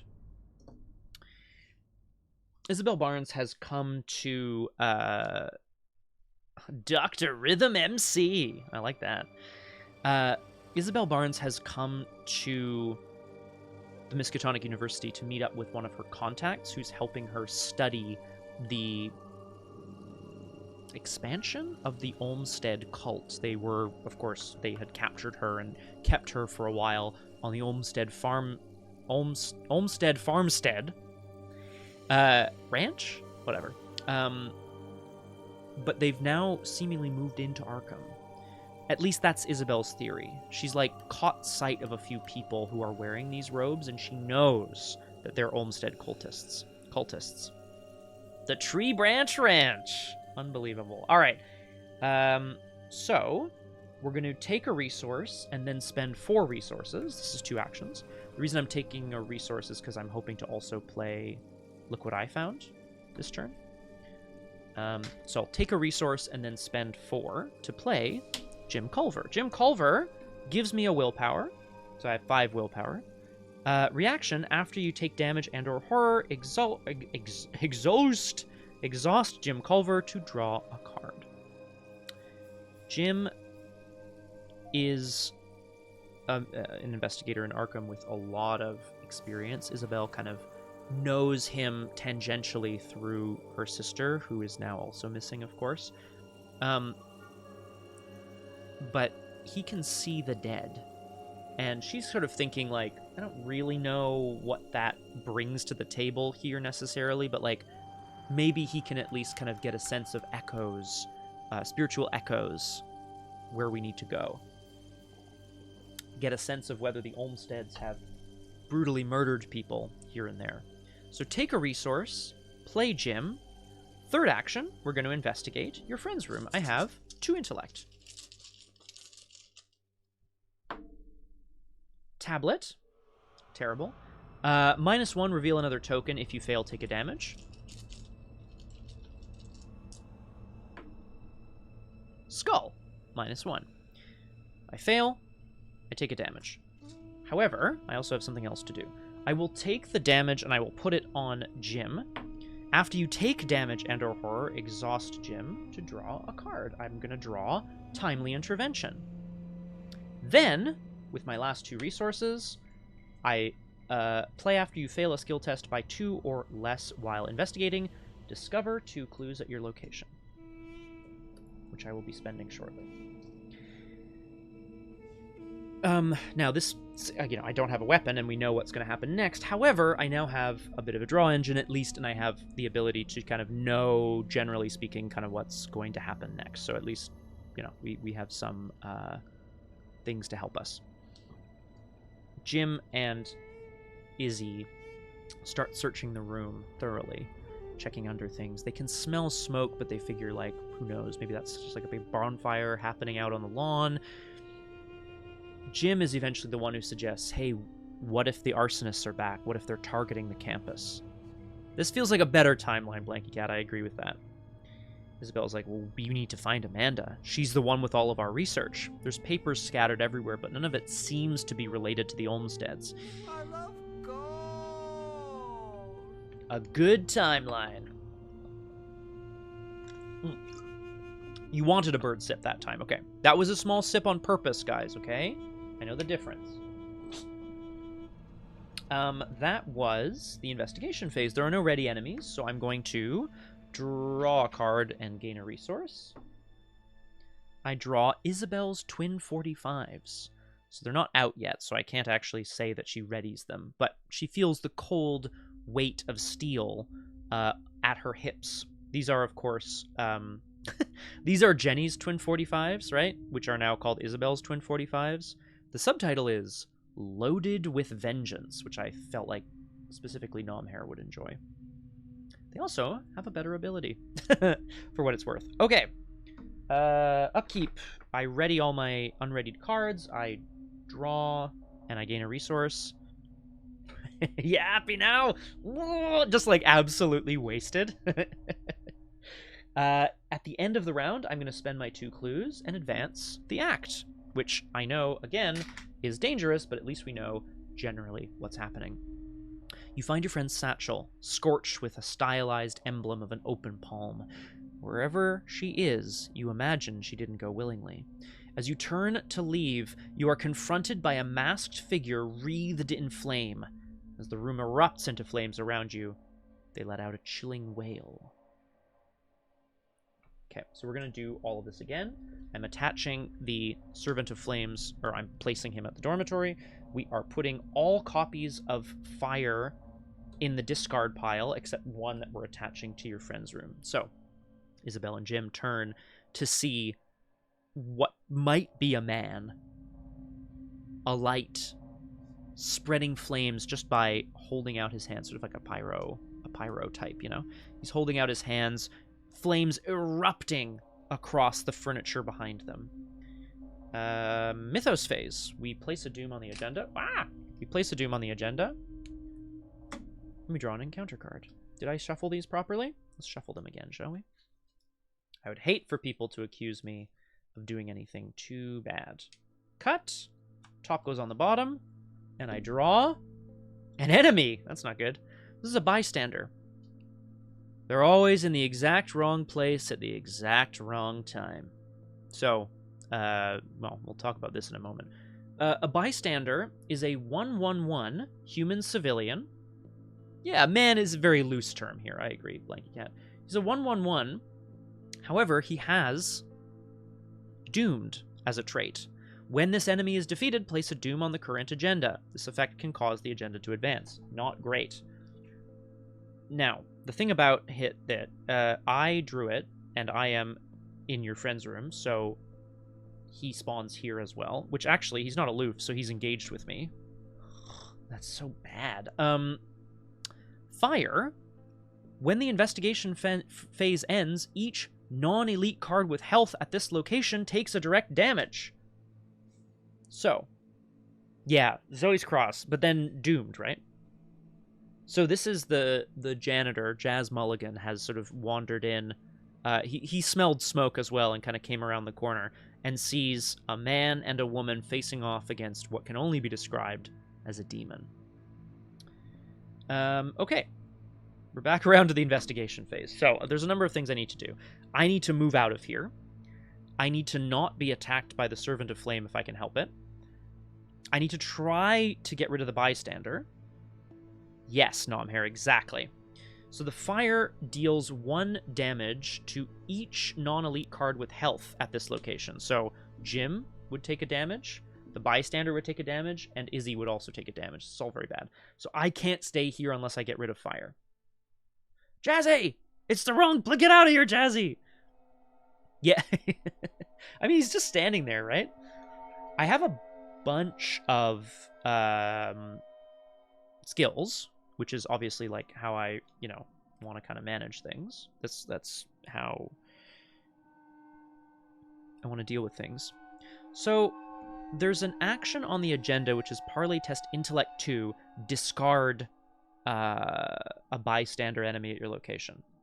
So I could try to get rid of the fire, although I would take an attack of opportunity from the bystander, because he's like he's somehow in the way, basically. I'm thinking what I want to do is get rid of the bystander, move into the Servant of Flames location. Thank you, Blanky Cat. And then evade the servant. And then next turn, I'll evade again and keep moving. You sort of deserve what's got... Exactly, Flowers. So I think what I want to do then, first things first, is have a premonition. Premonition is an augury. I'm playing it now. It's fast. I seal a random token from the Chaos Bag on it. It's a -1. This means that the next time I would... Sorry. When a token would be resolved from the Chaos Bag, resolve this token instead. So I have a premonition of a -1.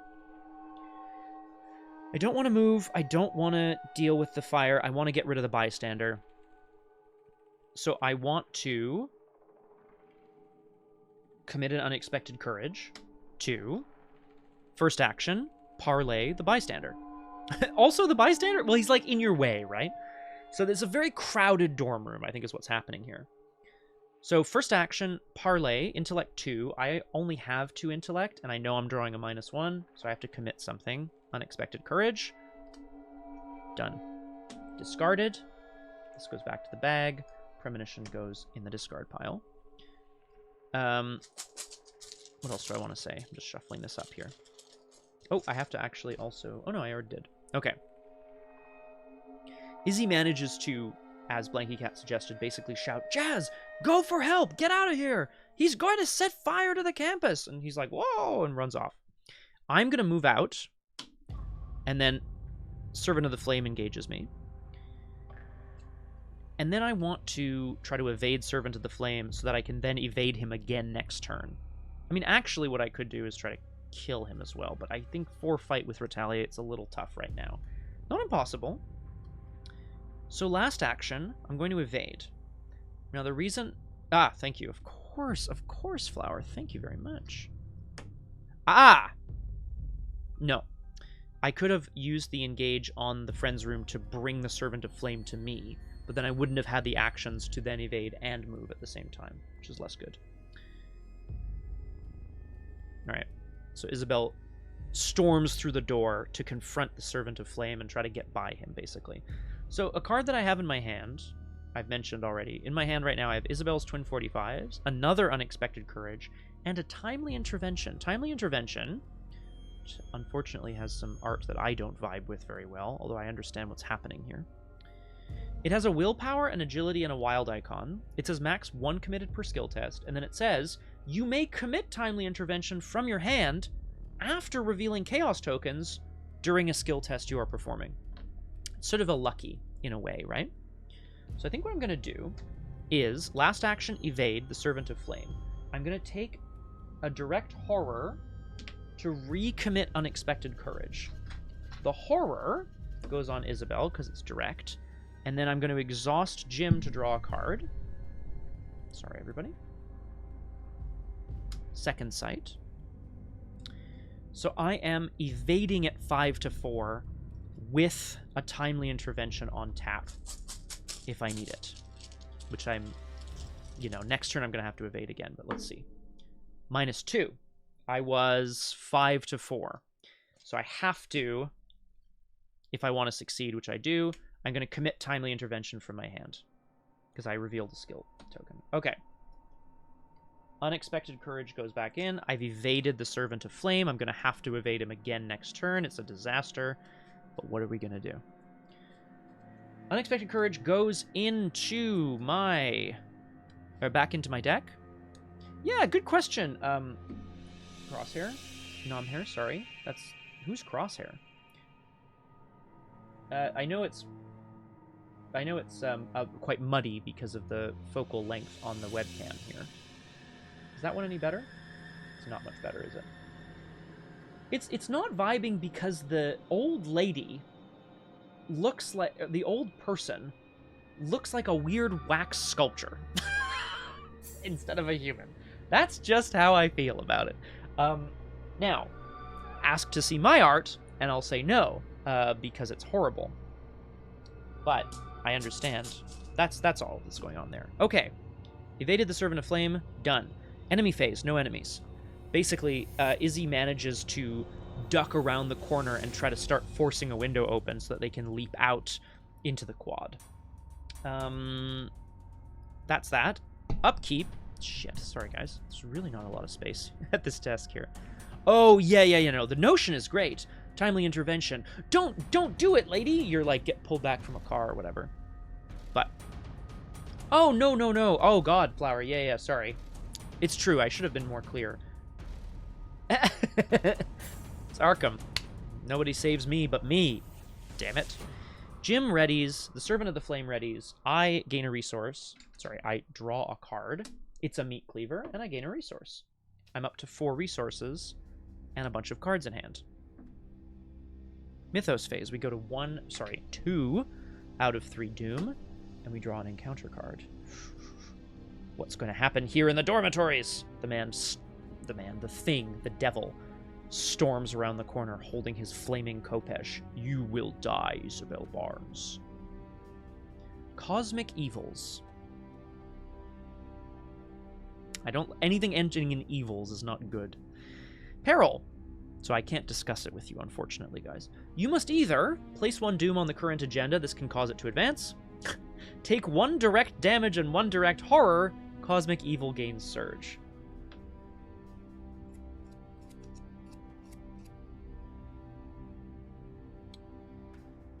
I don't like it, but I think I have to take the first option. I could take a direct damage. I would draw with Jim, but gaining surge means I just have more problems, right, than solutions. And I definitely can't afford that much more damage and horror. I can heal. Evade, heal, move. Yeah, you know what? I'm talking myself into it here. You don't want to take Doom if you don't have to. Let's grit our teeth. Take a direct damage and a direct horror. Which also kind of, like, screws our plan a little bit for using our ability, but that's okay. But then I'm going to exhaust Jim, because I took damage and or horror, and draw a card. Bandages. On my legs and my arms from you, I think is the line from the Hot Hot Heat. And it gains surge. Okay, this is why I shouldn't have done this. Hellhound. A creature. A monster. Good question, Flower. Let's, I'll leave this Hellhound to the side for the moment, because I'm now really scared. It says, commit an eligible skill card from your discard pile to the test. Timely Intervention says, you may commit it from your hand after revealing chaos tokens during a skill test you're performing. So, no, because you're not committing it as if it were in your hand. You can still commit it normally. Yeah, I agree, Blanky Cat. Like, I appreciate that it at least gives you a choice, right? It's nice. Hellhound is a monster. 2, 3, 4, 2 combat, 3 health, 4 evade. Hunter. After Hellhound attacks you during the enemy phase, choose and discard an asset you control.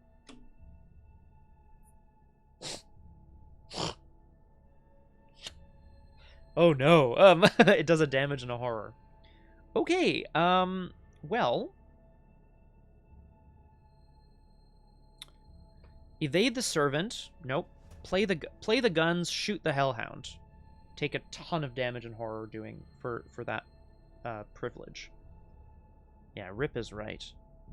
Hot damn, guys. I guess I should have known there were enemies, right? Evade, evade, run, as well as the other option. Timely Intervention. And I have an Unexpected Courage in hand. And I have Isabelle's guns. Oh my god. Okay. How do you want a 3 agility... better question. How do you want a 2 agility investigator to be 2 up on these tests?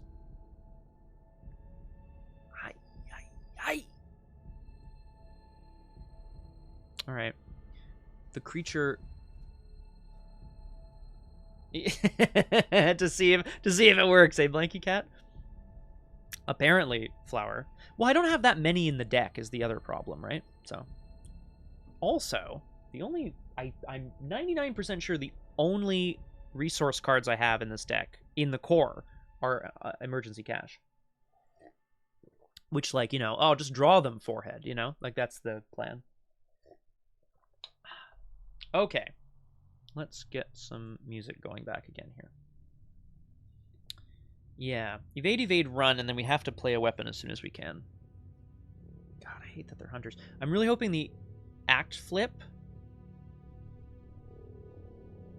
Yeah. It's true, right? What's the act says? 3 damage and 3 horror. Good lord. If each undefeated investigator is at Miskatonic Quad, advance. So it probably will get rid of the servant, right? Probably. I could evade... I could attempt to evade twice and move if I have to. Hellhound, if it attacks you during the enemy phase, choose and discard an asset you control. So that would be that would be Jim. And, you know. That is true. That is a good point, guys. All right, let's do it. Let's evade... Let's evade the Servant of Flame. I have 3 agility. I'm going to commit an unexpected courage and a bandages, even though I need that. That takes me up to 6. And then they go in the discard pile, which I can recommit later. 6 to 4. Skull, -2, the current act number. Phew. Evaded. Thanks, I hate it. Do we just go for the attempt here? I'm gonna lose Jim anyway if he attacks me during the enemy phase. So I think we try for the evasion. I would have to draw a +1, of which there are only 2 in the bag. Which is not ideal. Sorry, I'm just making sure there's nothing going on here that I need to watch out for. No. I need to draw a +1, which is not going to happen, and I'm not going to take a horror to recommit something from my discard pile. I could also commit Isabelle's Twin 45. It is after the Hellhound attacks you during the enemy phase. So I could place at least the horror on Jim. Well, I could place his enemy phase attack on Jim, and he would die anyway. So it kind of all cancels out. What I don't want is to take more damage. I just don't want to take more damage! Guys, this is the problem! I don't want to take more damage! Oh my gosh. It's not the sanity that's the problem. I only have 5 health. I have 4... Sorry, I'm getting heated because I'm stressed, not because you guys are stressing me out. If I attempt to evade by committing Isabelle's Twin 45s, I would only be 1 up. Which is a nightmare. Yeah, we gotta go for it. What I really want to do is heal, but let's move. We take an attack of opportunity. I put the damage and the horror on me.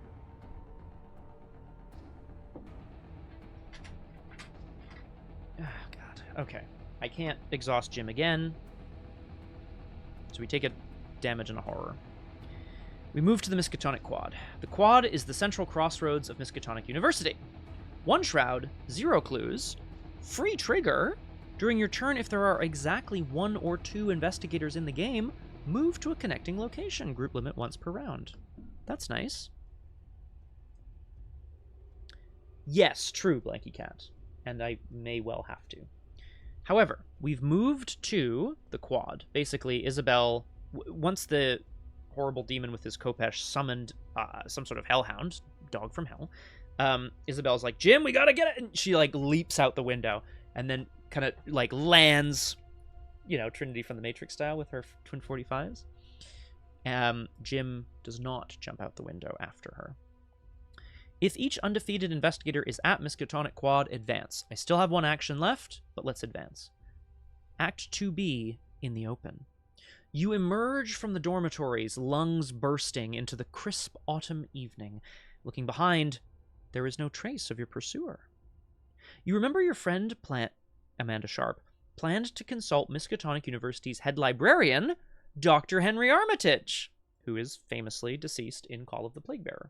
He may be able to help you understand what's going on. Search all in-play and out-of-play areas for the Servant of Flame, heal all damage from it, and set it aside out of play. Okay. If I had killed him... Yeah, so but if he was in the victory display, he would leave the victory display. Because that's an out-of-play area. So, I'm setting him aside and I'm healing all damage from him. So, in fact, oh, that guy. Yes, sorry, that too. Discard each enemy in play! Hooray! Okay, actually, maybe we are going to be okay. Let's not go there. Discard all tokens and attachments from your friend's room and remove it from the game. Okay, well, that's fine. No more fire here. Remove it from the game. And I'm going to just shove all of these over, because I have a feeling we're going to have more locations over here. Discard all token of the time. Put each remaining set-aside location into play. Orrin Library, Science Hall, Warren Observatory. Skulls are up to -3 because we're on to Act 3. Sorry for smashing the microphone, guys. Red square, purple hourglass, green diamond. So I think I can just kind of do this. Are any of them connected to each other? No, they're all just connected to the quad. I know there's probably a better way to do this, but I'm going to do it like this. Okay. Okay.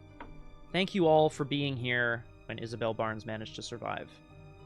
And crazily enough, Jim then also smashes out of the ground floor door, breathing heavily. He's like, what was that thing? All right, I'll see you soon, Nom Hair. Thank you. Yes, well, Blanky Cat, that I probably should have just taken the Doom instead of the damage and the horror and the advancing, but it's okay. We're doing well so far. Thank you very much, Nom Hair. I appreciate it. Act 3.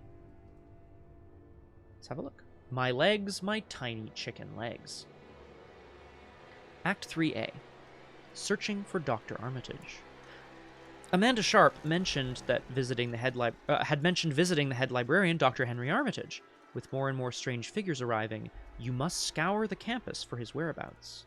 At the end of the round, investigators at the Orn Library may spend the requisite clues as a group to advance. 3. 3 clues, baby! I have none. I could go back to the dormitories and heal.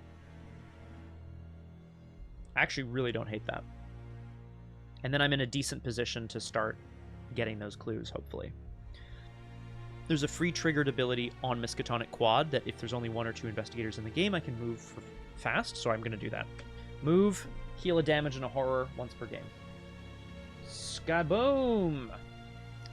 Not mad at that. I need as much health and sanity as I can get my hands on. So, that's that, right? That's my third action. Somehow, Isabelle and Jim have managed to escape from that horrible creature, demon, and his dog. Okay. I'm still very scared, but at least we're, like, alive. No... Yay! Yeah, seriously. Thank you, Cat. Nice that it's in 2-player, too, actually. Thank you all for being here, by the by. That first round was not great. And honestly, I know I need to play a weapon, and I will. We ready Jim. We draw a card and gain a resource. In my hand, I have Isabelle's Twin 45s, Second Sight, and Meat Cleaver. All cards I would like to play. We draw a card, Overpower, and gain a resource. Sorry, I had 4 before, so I should be up to 5. There we go. That's that. Okay. Mythos phase. We go to 3 out of 3 Doom. We advance the agenda. Agenda 1B, Smoke on the Wind. The wind carries the scent of smoke from across the campus. A plume of flames rises from a nearby building. Oh, okay, so that demon guy, he was just like, leave them. We shall torch Miskatonic University, and they will run in fear from the Queen of Flames herself. It's very Diablo.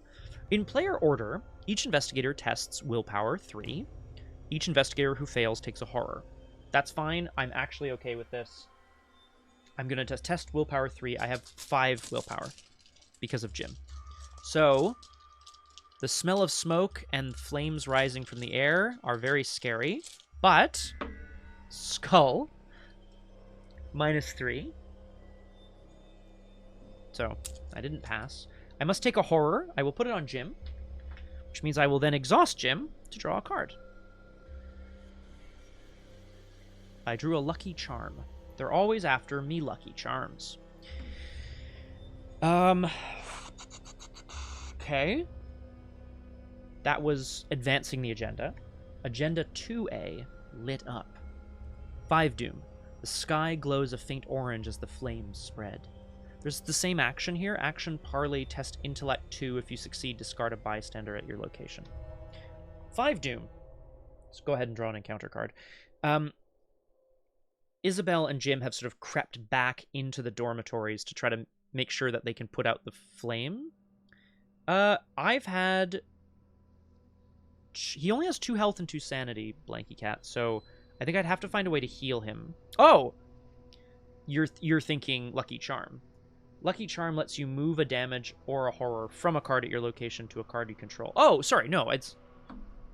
I also can exhaust him to draw from me as well. I think I've only done a couple rounds, so he's only exhausted maybe 3 times? Right? I think I've done 3 so far, but it's pretty good. I'm pretty happy about that. Encounter card. Haven't drawn one? No. We've seen this before. It's Wild Compulsion. Test willpower 3 for each point you fail by. Discard a card or lose a resource. Discard a card at random. Again, I have 5 willpower. I'm just going to take the test.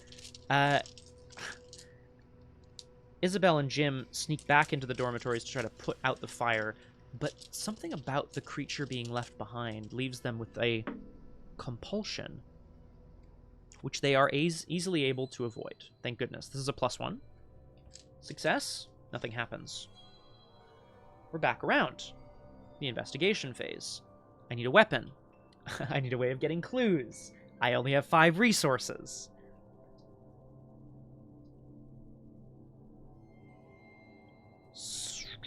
Meat Cleaver does combat pretty well and lets you take horror for damage, and it lets you heal horror as well. Oh, yeah. No, 3 is good. Yeah, for sure. Blanky Cat. I think we're going to get more because he's still alive for now. What I really want is Second Sight as well, so I'm going to... I could recommit Unexpected Courage, but then I'm still only 1 up on this test. So I think if I take a resource, next upkeep I'll have enough for Second Sight. So I could draw a card, take a resource, and play Meat Cleaver, which I think is no bad thing. So let's start by drawing a card. We're kind of re-establishing ourselves. There seems to be fire spreading throughout the campus, but Isabelle and Jim can't figure out where as of yet. Let's draw a card first action.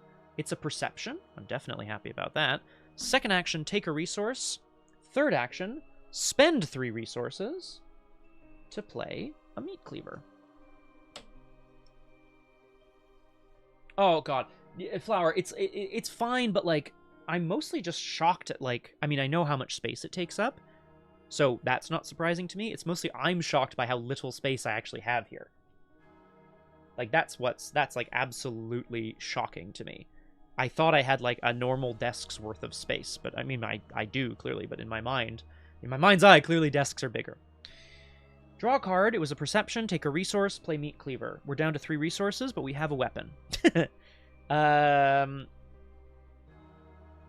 Okay. That's it. There are no ready enemies, which means we go to upkeep. We draw a card. Cosmic Flame. And gain a resource. Which means I can also play Cosmic Flame. But I want to play Second Sight so I can get clues. Yeah. Okay. Mythos. We place a doom on the agenda.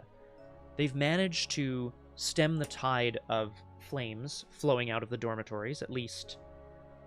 But more is coming, we have no doubt. Mutated. Mutated? Ugh. Mutated. Big desk, small table. It's a good point, actually, Blanky Cat. I should be playing at a table, right? It's just... So I love Drawn to the Flame. Big shout out to Frank and Peter. Love your work, guys. Always amazing. Always amazing. Love the talk of strats and stuff. But I'm a big fan of Frank's Think on Your Feet solo playthroughs of the game. It's what inspired me to start Doomed in the first place. But you have the distinct advantage of recording a podcast, and so you can record it at a big table with just a microphone. I have chosen to do this with a computer and a video, like a silly goose. All right, why are we mutating here in the dormitories? Test Willpower 2. This test gets +2 difficulty if there is an enemy at your location. There isn't, so Willpower 2. If you fail, you must either take 2 damage, or each investigator at your location takes 1 horror. Well, I have 5 willpower, so I'm just going to take the test again. 5 to 2. I think this is... Isabelle ventures down into the kitchens in the dormitories and finds a meat cleaver. -1, we pass. There's something strange happening down there. It did not, Flower. So other people can help you. Yeah, it's still, like, they can tell you what decision to make as well, but they can help you pass so that they don't have to worry about taking the horror, I would say. Okay. Bon, we're back around to the investigation phase. There's something crawling on the tables downstairs, and Isabelle's like, well, it's not my problem right now. We gotta put out these fires and stop that beastie. First action, I'm gonna spend 4 resources, which is a lot of resources. Hell. Okay, thanks, Flower. See you soon. I'm gonna play Second Sight, which we know from before. It has 3 charges. And I'm investigating using willpower, so I'm going to go ahead and do that. Second action, investigate with willpower. This location has 3 shroud, the dormitories. I have 5 willpower now because of Jim. All right, thanks, audio. Gee, I really appreciate it. I should also be wrapping up, but let's see if I can finish the scenario. Let's go 5 to 3. -1. A clue. And it doesn't even use a charge. Second Sight uses a charge if to discover an additional clue, or if you reveal a cultist. You have to spend a charge. Third action, move. Free trigger, move to the Warren Observatory. The observatory is going to give us the height we need to look out over the city and the university and see what's going on here. A generous grant from Tillingist Endeavors, Professor Tillingist, has allowed the university to bring the storied observatory back, bigger and better than ever. 3 shroud, 1 clue. To date, Miskatonic astronomers have identified at least 15 separate stars that appear to have gone missing in the Northern Hemisphere. Shout out to Norman Withers, that's part of his storyline. There's a reaction on the observatory. It says, after you discover 1 or more clues, draw a card. He only has 1 clue. But that's the end of my turn. I free triggered moved over here. Great. We go to upkeep where Jim readies. I draw a card and gain a resource. This is going a lot better than it was before. It's a copy of Slippery. And I'm going to do this and do this. My bag is probably my big jingly sack is probably being very bad here. We go to 5 resources. No, that's not right. I didn't spend the resources for Second Sight, obviously. So I should be at 1. Yeah. I had 4. Yeah, I had 4 in upkeep. Yeah, I did. So I'm at 1 again now in upkeep. Okay, we place a Doom on the agenda. Ooh la la! Hi, Roger Twy. Welcome to Doomed. Solo playthroughs through Arkham Horror, the card game, with a focus on roleplay and storytelling. Doom. We're at 2 out of 5. Isabelle Barnes, sister to Jenny Barnes, is investigating the Miskatonic University with her friend and fellow investigator Jim Culver, the haunted musician. She can't find her friend, Amanda Sharp, the student. She remembers that Amanda was supposed to go meet with Dr. Henry Armitage, so she's venturing around the campus. She's already run into a demon and his hellhound. They are aflame, and they are setting fire to the campus, so we gotta hurry, for sure. Hello, Dr. Teddy Blair. Enjoy lunch. Thank you so much for being here. Glad you weren't all here for the first go-around. It was a bit embarrassing. We place a Doom on the agenda, and we draw an encounter card. It's another copy of Mutated. Test Willpower 2. I'm just gonna test. I have 5 Willpower because of Jim. Sorry about the shaky cam, guys. 0. Pass. So we're back around. I love it. I'm going to investigate the Warren Observatory. Oh, it's true, Blanky Cat. Thank you. So, hang on. Is it bad that you can't micromanage? Yeah, I think as John and Kate have always said, and it's a good point, streaming card games with real cards means they're never going to look great, to be honest, but it's something anyway. Let's try to get this clue. I have Second Sight, which allows me to investigate with willpower at 5 to 3. -3. Fail. It's annoying. Let's go again. Second action. 0. Succeed. Get a clue. Don't have to spend a resource. Or a charge. After you discover one or more clues, draw a card. I will. It's an emergency cash! Hooray! I would like to play this, and this is the time. So that I have the resources to play cards later. So I will play emergency cash, and I will take 3 resources. I'm still here at the Warren Observatory. Izzy and Jim are looking out from the top floor of the observatory, where they can see smoke rising from a few different buildings, but it's hard to tell whether some of them are just, they've got their chimneys going, or if it's something a bit more sinister. No enemies, which means we go to upkeep. I have 6 cards in hand. A Cosmic Flame, a Lucky Charm, Isabelle's Twin 45s, Overpower, Perception, and Slippery. And we draw a Guts, and we gain a resource. 5 resources. Mythos phase, we place a Doom on the agenda. So we go to 3 out of 5, and we draw an encounter card. Everything's back under control, but there's forbidden secrets here at the observatory. What are they, I wonder? They say curiosity killed the cat, but will it kill you too? If you have no clues, it gains Surge. Otherwise, test Intellect 3. For each point you fail by, you must either place a clue on your location or take a horror. Yeah, I mean, there's still a thing. But yes, like a cat, I see what you're saying. So I have 2 clues, so I need to test Intellect 3. I don't mind taking horror. I mean, I do, but, like, I don't mind that much. Is this a perception target? I think it is. I'm going to commit perception and slap it in the bin. Slap it a base. I'm going to keep all my skills sort of on top. So I'm testing 4 to 3. Maybe I'll pull a -1. Who knows? Tablet. This is bad. Reveal another token. If you fail, take a damage. So it's a rolling -1. I had 4 intellect, 4 to 3. Oh no! Elder Thing, -3. If you fail by 2 or more, draw the topmost copy of Fire in the encounter discard pile. Okay, so a bunch of shit is happening. I failed by 3. Right? Right. Draw the topmost copy of Fire. I will.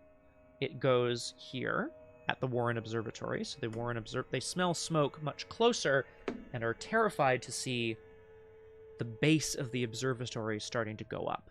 So I'm just going to get out of here, though. That's fine. I failed, so I have to take a damage. And I failed by 3. So I have to place one of my clues on my location or take horror. So that's 3 horror and 1 damage. That's, like, real bad, man. Although, Meat Cleaver goes up. I guess I think we're kind of, like, coming to the end of the thing, so I'm gonna do... Knowing what I know about Izzy's deck, I am concerned about this. I'm gonna do it. I'm gonna take the damage and the horror, and I'm gonna put it all on me. I still have Soak from Jim. I'm gonna draw a card with Jim. It's another copy of Guts. Oh boy, okay, that's scary. This fire all of a sudden. Yeah, well, there might still be a disco, but we gotta we gotta get out of here first. Oh, I forgot that I have... These guys aren't connected in a circle, they're all just connected to the quad. So action, move back to the quad. Free trigger, move to the Science Hall. The construction of the West Memorial Science Hall at the northern end of campus is confusing, to say the least.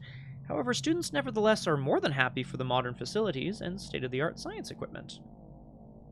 2 shroud, 1 clue, forced. Shit. After you discover 1 or more clues, choose and discard a card from your hand. The students are never exactly sure what will be under the microscope each day. Ugh.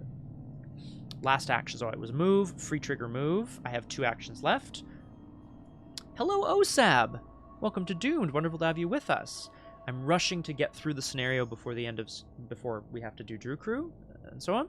But Other than the fact, so I misplayed the first. I played the scenario briefly, and then restarted. I misplayed it absolutely horribly. It was all on me. I feel very silly, to be honest.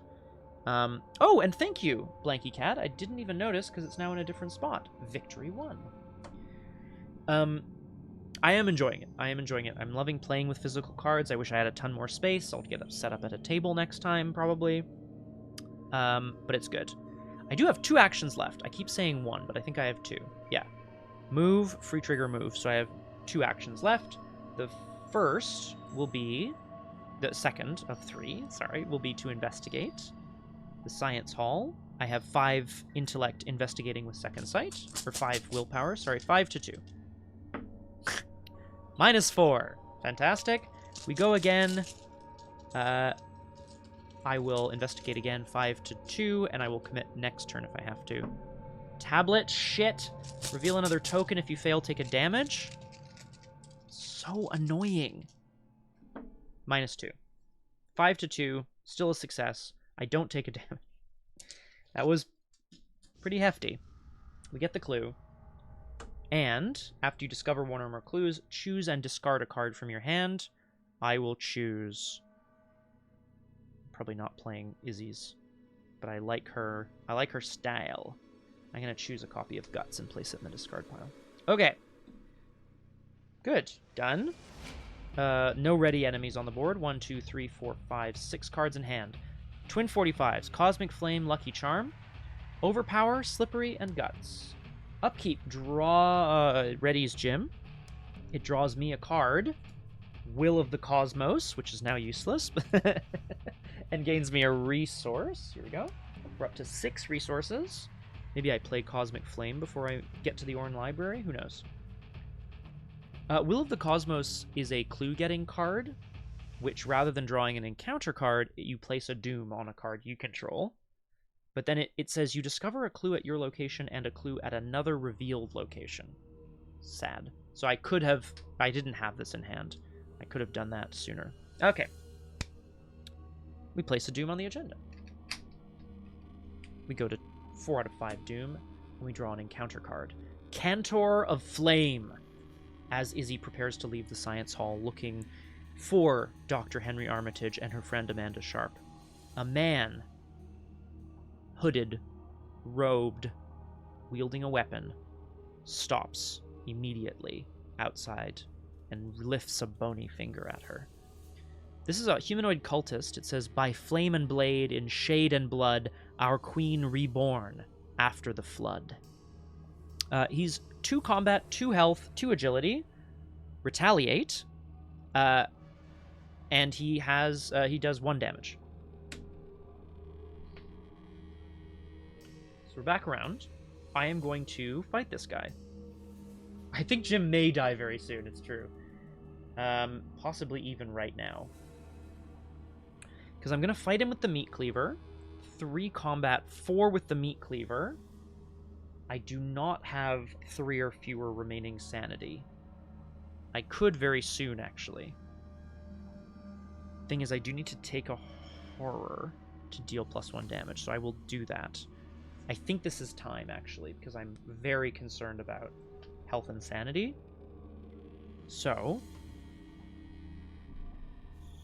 Izzy's like, Jim, get down! The Cantor of Flame grabs Jim around the neck and just slices him... No, sorry, it doesn't slice him open. He can't be dead, right? The Cantor of Flame grabs Jim and hurls him to the ground as Izzy runs at him with her blade. I have to take a horror. I could put the horror on me. Oh, yeah, of course, because Meat Cleaver heals, right? Yeah.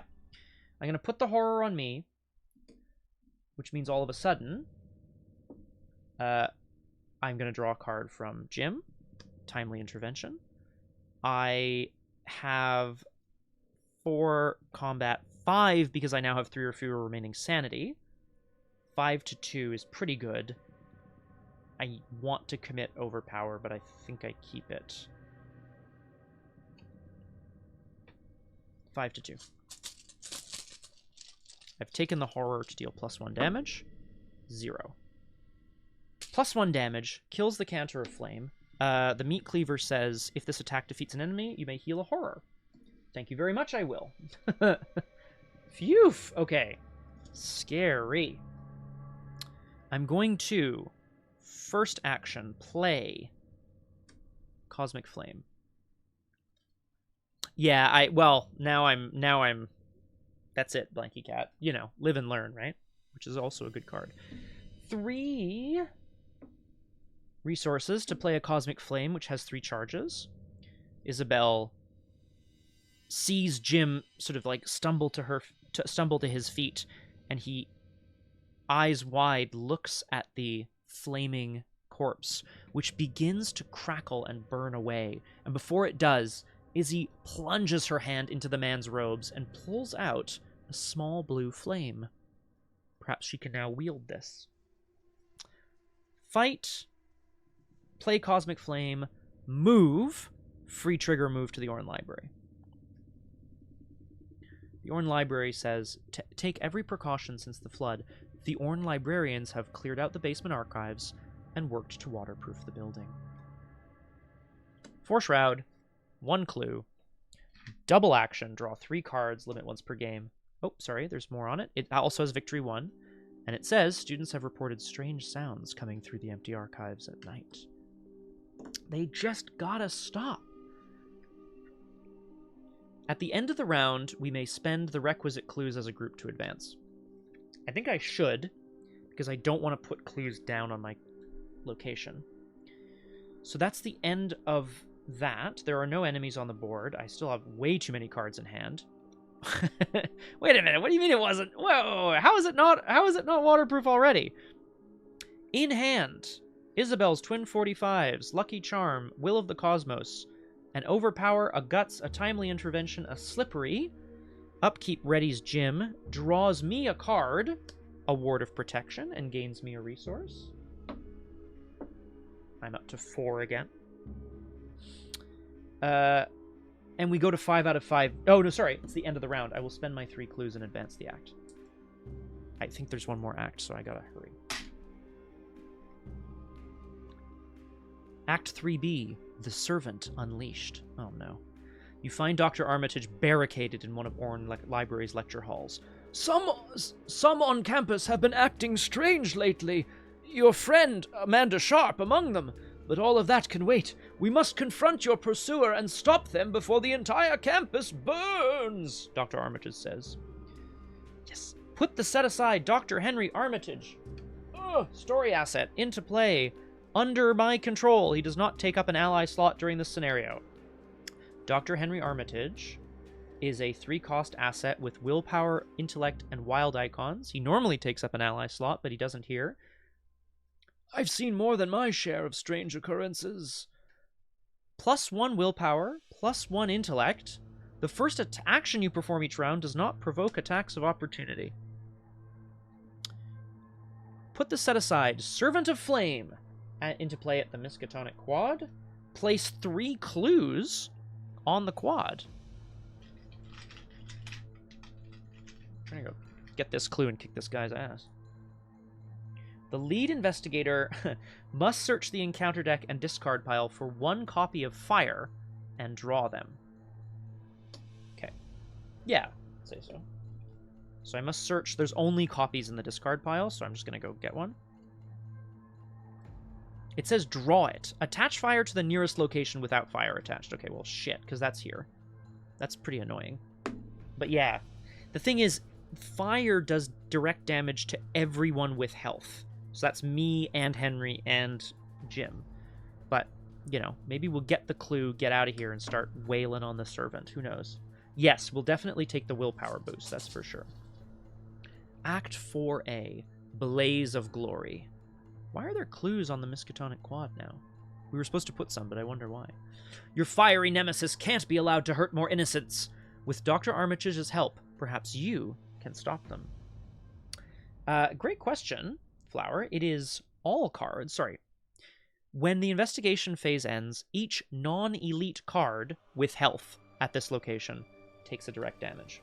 So, annoyingly, doesn't count Servant of the Flame, which makes sense.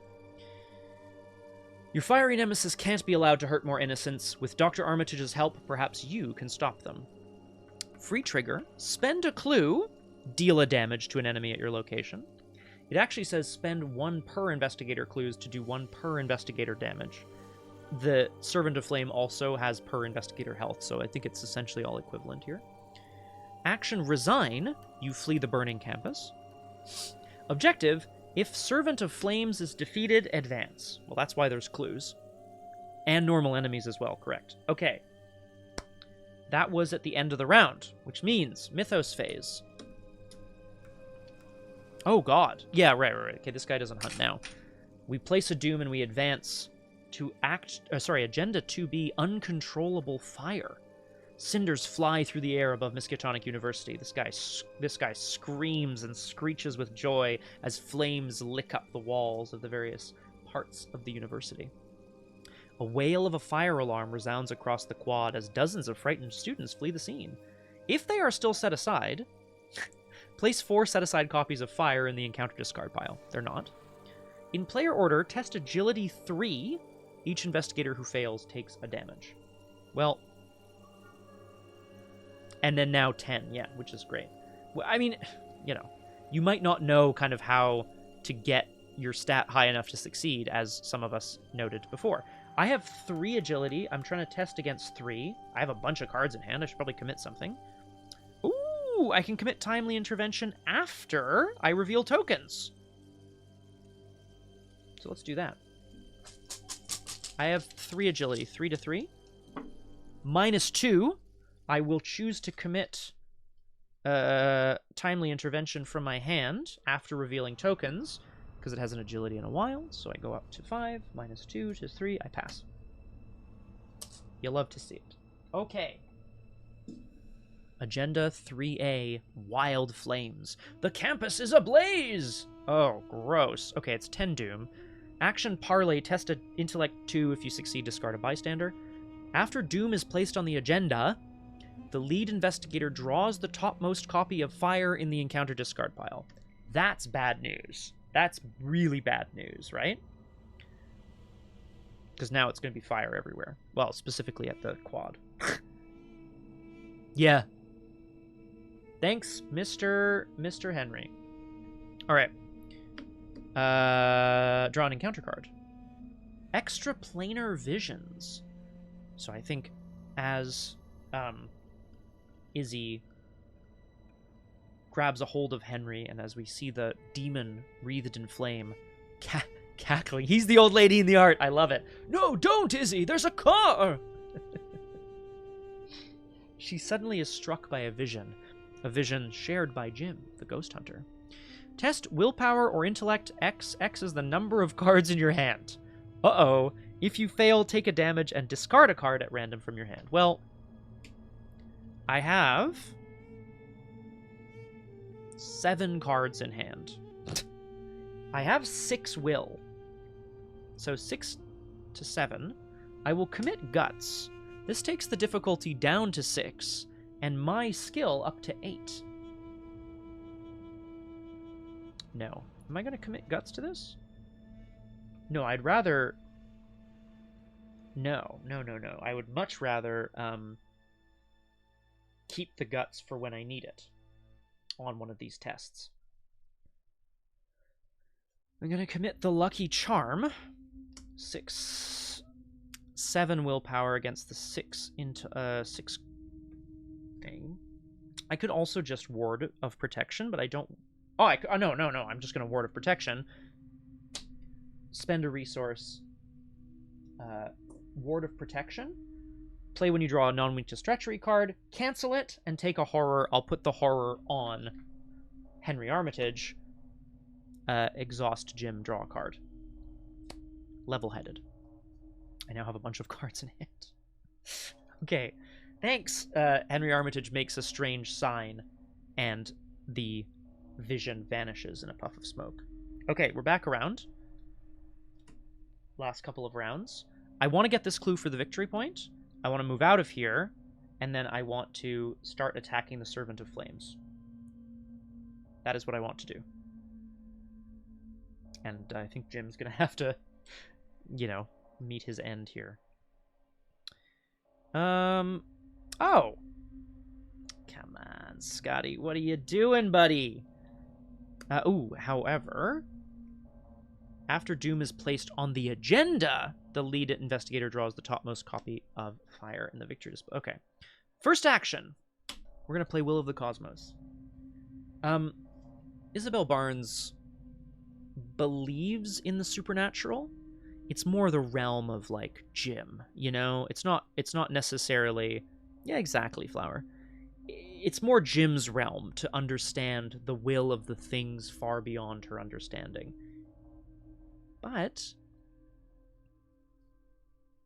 she can see that vision that she received that was kind of warded away by Dr. Henry Armitage. She at least knows, okay, I have to move in this direction. I have to do this. Place a doom on a player card you control. Put it on Jim. Then discover a clue at your location and a clue at another revealed location. Boop, boop. Done. Second action, move to the servant's location. Engage the servant of the lurker. Third action, let's fight. Let's kick some ass. I am going to fight with the Cosmic Flame, I think. There's a logic here that I don't love. He also has Retaliate, which is very annoying. So next turn I might end up evading him first, or trying to, I guess. Also, the act says free trigger, spend a clue to deal a damage. So I have 2 clues, so I could just deal 2 damage fast. Which means I do still need to get 2 attacks off, annoyingly. That's okay. If I had Isabelle's twin 45s, I'd be doing a lot of damage. That's okay. Let's fight using the Cosmic Flame. The Cosmic Flame that she pulled from the dead body of the other cultist. Somehow his flames, orange, red, yellow. Hers is sort of a bluish purple. And Jim is like, you know, haha, fight fire with fire, is what Isabella thinks to herself. And Jim's like, cast him! Cast him! I have 6 willpower. 4 from me, 1 from Jim, 1 from Henry. Fight with willpower. If you succeed, you may spend a charge to deal +1 damage. I am going to commit a copy of Guts. 8 to 4. You know what I haven't... Nope, I'm not going to say it. -3. Draw a card from Guts. Sorry, spend a charge. 2 damage.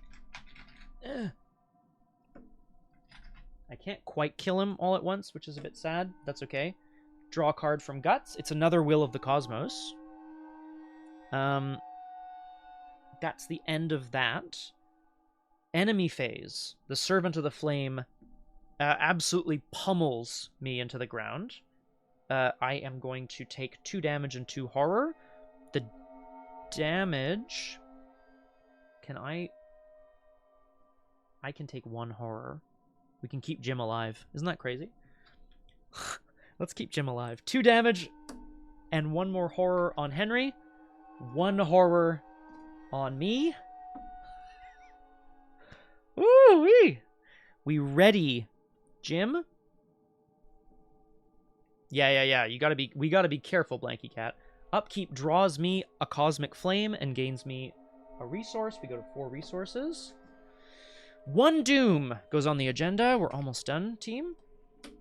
Which means I have to draw the topmost copy of Fire in the discard pile, which goes on my location. Which is very scary, because we know that means at the end of this round, if I haven't defeated it, I'm going to be taking a bunch of damage. Encounter card. Cosmic Evils. Place a Doom on the current agenda, or take a direct damage and a direct horror. I will place a Doom on the agenda, because I have 10 Doom threshold. After Doom is placed on the agenda, I must draw another copy of Fire, which is going to be in the dormitories.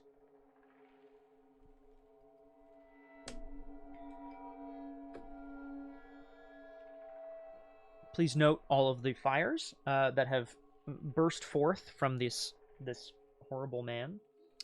The Servant of Flame has 4 fight, 5 health, and 4 agility. The place is burning. That is true. Let's fight. I would love to cleave him in twain. And I do have things that allow me to do that. So let's get that done. Let's get him dead, okay? Oh, free trigger. Spend a clue to deal a damage to the Servant of Flame. Sorry, let's do that twice, actually. 2 clues, 2 damage. He has 1 health left. Basically, Jim has lured him out to the center of the quad, closer and closer to a fountain that is about to be turned on. The fire department is going to be using it, filling it to try to fight the flames. Jim foresaw this and is ready to push the Servant of Flame into the quad's fountain. First action, fight. I would like to fight with the meat cleaver for flavor. Combat. I get +1, +2 if I have 3 or fewer remaining sanity, which I do. If this attack defeats an enemy, you may heal a horror. So, I am fighting at 5 to 4. I will commit and overpower to go to 7.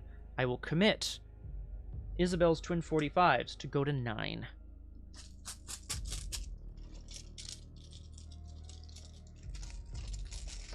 Getting in here to find a really good, juicy token! -3. It's an elder thing.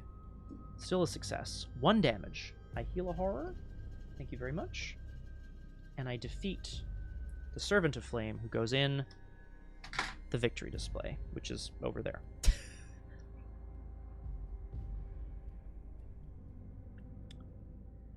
Act 4B, a flame doused. Your nightmarish pursuer reels back. Isabelle managed to get a really good thwack in with a dulled, rusted blade, and the guy kind of tumbles into the fountain. Clutching both hands to its head as if trying to pry off its mask, the sound of sirens in the distance grows louder. You turn to see a gaggle of terrified students rush past you. When you turn your attention back to the flaming nemesis, he has vanished into thin air. Let's find out, Flower. Resolution 1.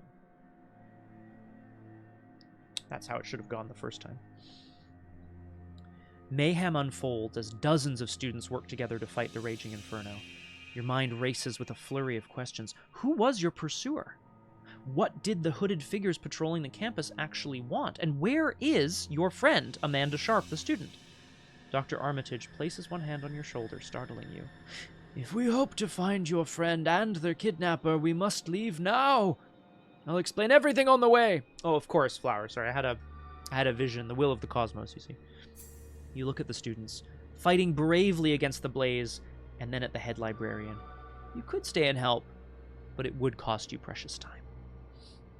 Choose an investigator to become the bearer of Dr. Henry Armitage. Yay! That's a spicy meatball. No, sorry, Flower, to be clear. It just keeps saying your friend. I've established a fact by rolling really well with my lore that the friend is Amanda Sharp, the student. Okay, so I gain Dr. Henry Armitage. Each investigator earns experience equal to the Victory X value of each card in the victory display. 1, 2, 4. Each investigator earns 3 bonus experience as they reflect on the events of the night. 7. The investigators must decide, stay and fight the fire, or there's no time, we have to go. Now, I need my campaign log. I'm going to put this all in later. What do people think here?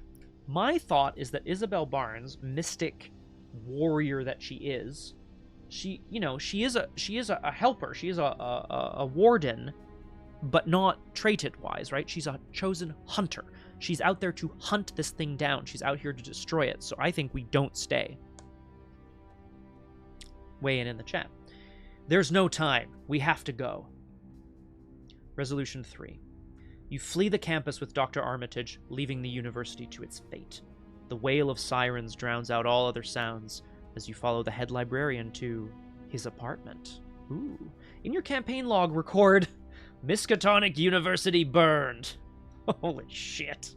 Each investigator suffers a mental trauma as they are racked with guilt for letting the university burn. Proceed to Scenario 2, Schmuck and Mirrors. There's rules here about earning and expending experience, trauma, death, and insanity. 7 XP, a mental trauma, a copy of everyone's favorite ally, Dr. Henry Armitage, except when he's infected by the miasma, in which case he dies. And we did not save the university, but we did destroy the Servant of Flame. Pretty exciting. Team, I believe that I am... Well... yeah, exactly, Flower. I don't know. I mean, I was supposed to help, I guess, right? Because I'm superhuman or whatever. Next week, I should be back with Scenario 2, Smoke and Mirrors. I'm going to see if I can upgrade my my setup a little bit so that, you know, at least the monitor doesn't shake too much, the camera, I should say. Thank you all for joining me here.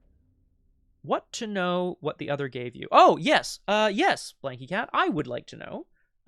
If you don't want to know, obviously, don't look at the chat for spoilers. Yeah, thank you guys. Yes, well, Osab, that's essentially what we're doing, right? We used the cosmic flame to burn this guy, and then pushed him into the fountain and gave him a big whack with a meat cleaver, but he's vanished. Thanks, guys.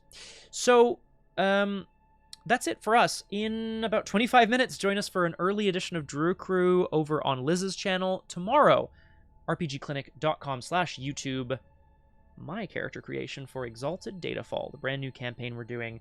Nerdy, are you streaming anytime in the coming days? Do you want to promote yourself in chat? Monday, maybe?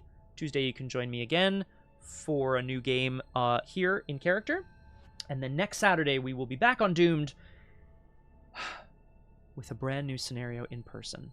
Yeah, probably Monday, but not 100% sure. It's all good. Physical trauma and a bonus. I wouldn't mind the bonus XP, Blanky Cat, but my goodness gracious, do I not want that other thing on Izzy. So I'm okay with that. Oh, yes. You're right, Osab, for sure. Okay, thanks so much, everybody. Join Nerdy on Monday, hopefully. Join the Discord as well. Here, actually, hang on. This is the RPG Clinic. Oh, Discord. My keyboard is so far away. Okay, team. Thanks so much, everybody, and we'll see y'all next time on Doomed. Bye-bye.